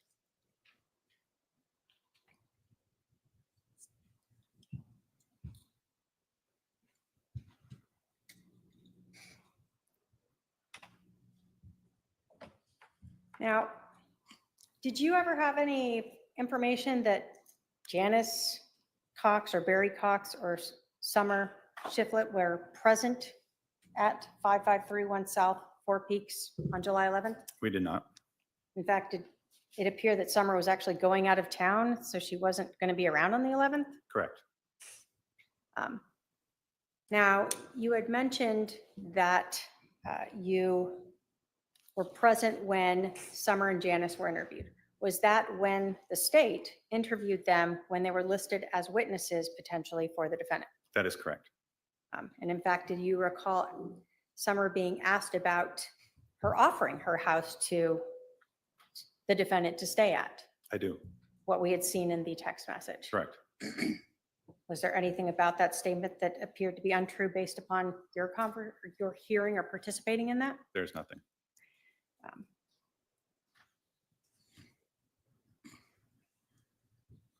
In these text messages and iCloud account records, start with Ned. When you first started seeing those, were you understanding the full story of where that came about? No.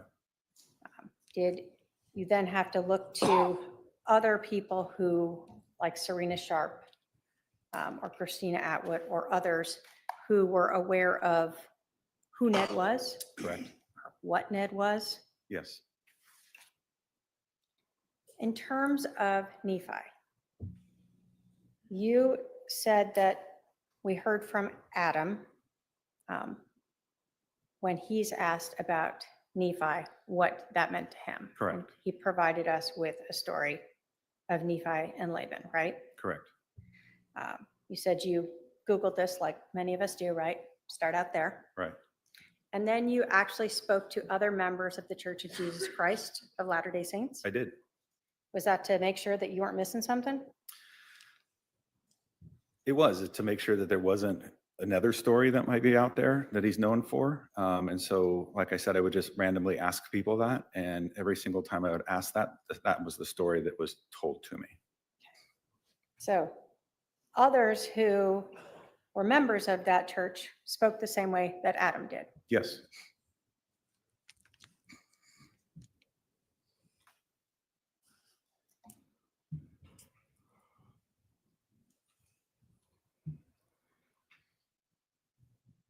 You were asked a lot about sort of processing of the scene and processing of the items of evidence. Was this case, let me ask you this, was the physical scene itself inconsistent with what was initially told? Yes. And did it require additional research into all of these different iClouds, cell phones, cell tower records to clarify what happened? Yes. As the weeks and months went on, additional information was learned that basically required those accounts to better understand what took place. And was that what then you spent months going through? Right.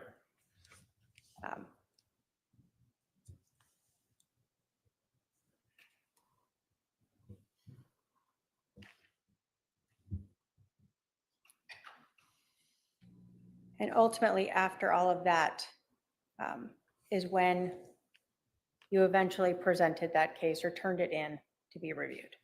Yes, I did. I have no other questions, Your Honor. All right, are there any questions for this witness from any member of the jury? I see at least one.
exhibit. Well, I think we're gonna need that exhibit. Go ahead. We'll see if he knows though.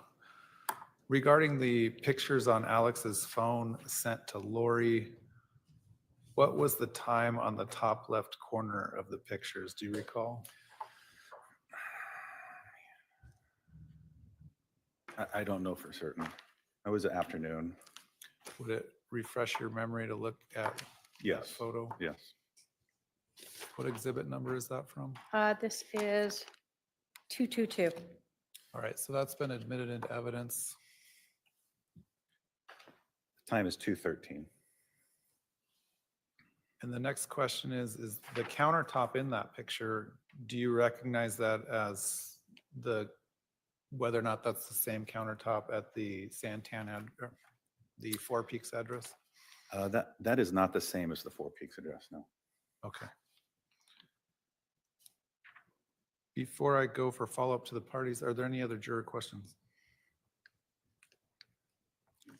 I don't see any. Follow-up from the defense based on that juror question? No more questions, Your Honor. All right, from the state? Just that in that exhibit, the photo, sorry, of the phone, do we see both sort of Tuesday, 9:08, when these messages occurred? When? As well as sort of what time the phone is showing. Yeah, and I think the most telling thing is this is a communication between Adam and Charles. Clearly, the only phone that they had would have been Charles' phone, not Adam's. And this conversation matches what you saw extracted from Charles's phone later between he and Adam on the 9th of July. Correct. No other questions from me, Your Honor?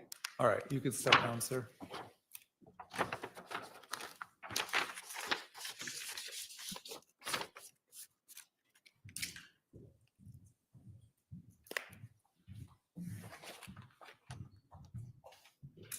Your Honor, at this time, the state has no further witnesses. The state will rest.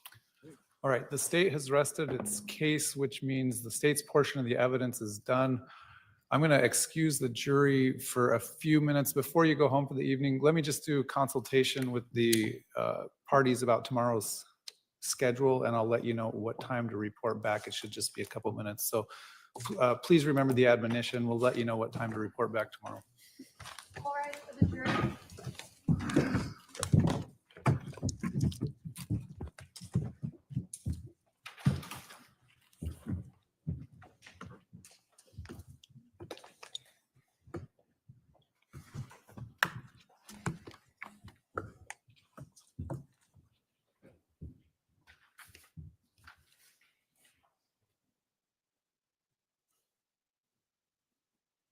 All right, please be seated.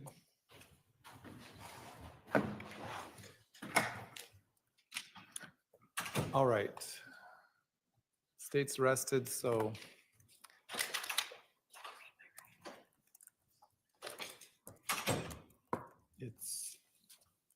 do you plan on presenting evidence? Can I confer with my Yeah, go team ahead. for a minute?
Your Honor, I'd like to address a Rule 20 motion first.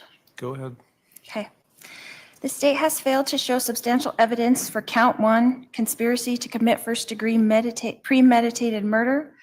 The state has provided no evidence that I agreed with another person that any one of us would engage in certain conduct that I intended to promote or assist in this premeditated murder. Crime premeditated murder requires the state to establish a person caused the death of another with premeditation. The lack of evidence to show any evidence of a conspiracy to commit murder. There was no plan to murder Charles. No evidence has showed that, in fact, evidence suggested self-defense on the part of Alex. So I would like to put that on the record. All right. State want to put a response on the record? Yes, Your Honor. Looking at the evidence in the light most favorable to the state, there's sufficient evidence based upon everything from the iCloud messages from between Alex, the defendant, and others leading up to July 11th of 2019, that Alex Cox was invited over by this defendant, knowing that they were going to be having an intervention and knowing when Charles would be there and bringing a handgun over with him. The timelines on July 11th of the killing of Charles Vallow and the fact that the number of shots and the physical evidence at the scene, the statements by the defendant to detective and clan that she took Charles Vallow's phone and would not give it back to him, the motive for money, and especially the defendant's motive for having an affair with Chad Daybell, all of those looking at together in the light most favorable to the state, the defendant or the jury could find the defendant guilty of conspiracy to commit first-degree murder. Last word. Do you want to add anything? No, Your Honor. All right. The standard is whether or not a reasonable juror whether or not there's substantial evidence for a reasonable juror to find the defendant guilty. The court does find that there is substantial evidence that a reasonable juror could find the defendant guilty. The court will further add that the jurors are the ones who judge the credibility of the witnesses, and it's ordered denying the Rule 20 motion. Are you going to present evidence tomorrow, either through witnesses or through your own testimony? No, Your Honor, the defense will rest. All right, if that's the case, I'm going to tell the jury. How long does the state anticipate its closing argument being? I would assume probably over an hour. How about the defense? Less than that.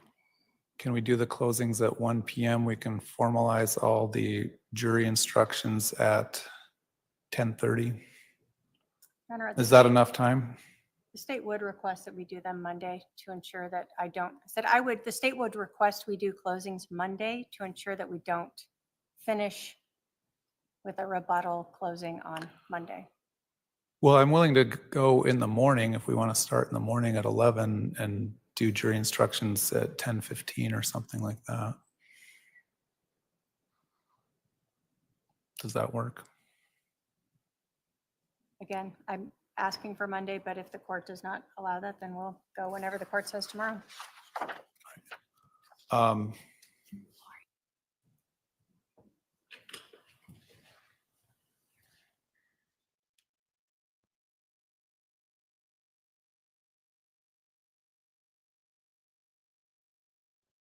Do you want to weigh in?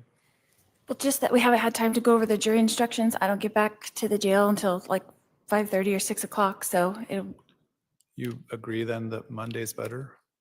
I would agree.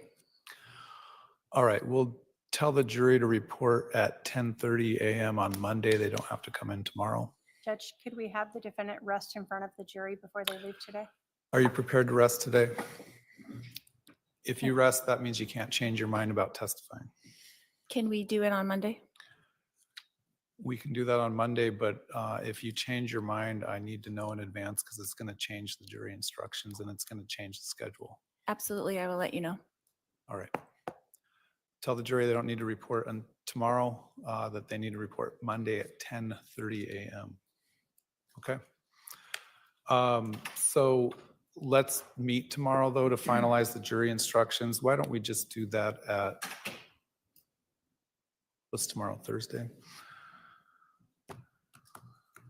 10:30? We'll just do it at 10:30.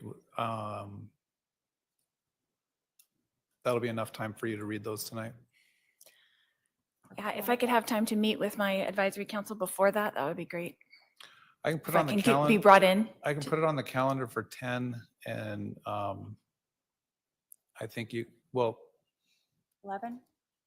I can put it on the calendar for 10 so you can meet with them back here and then we'll meet at about 10:45. We'll have come in the courtroom and finalize the jury instructions. All right.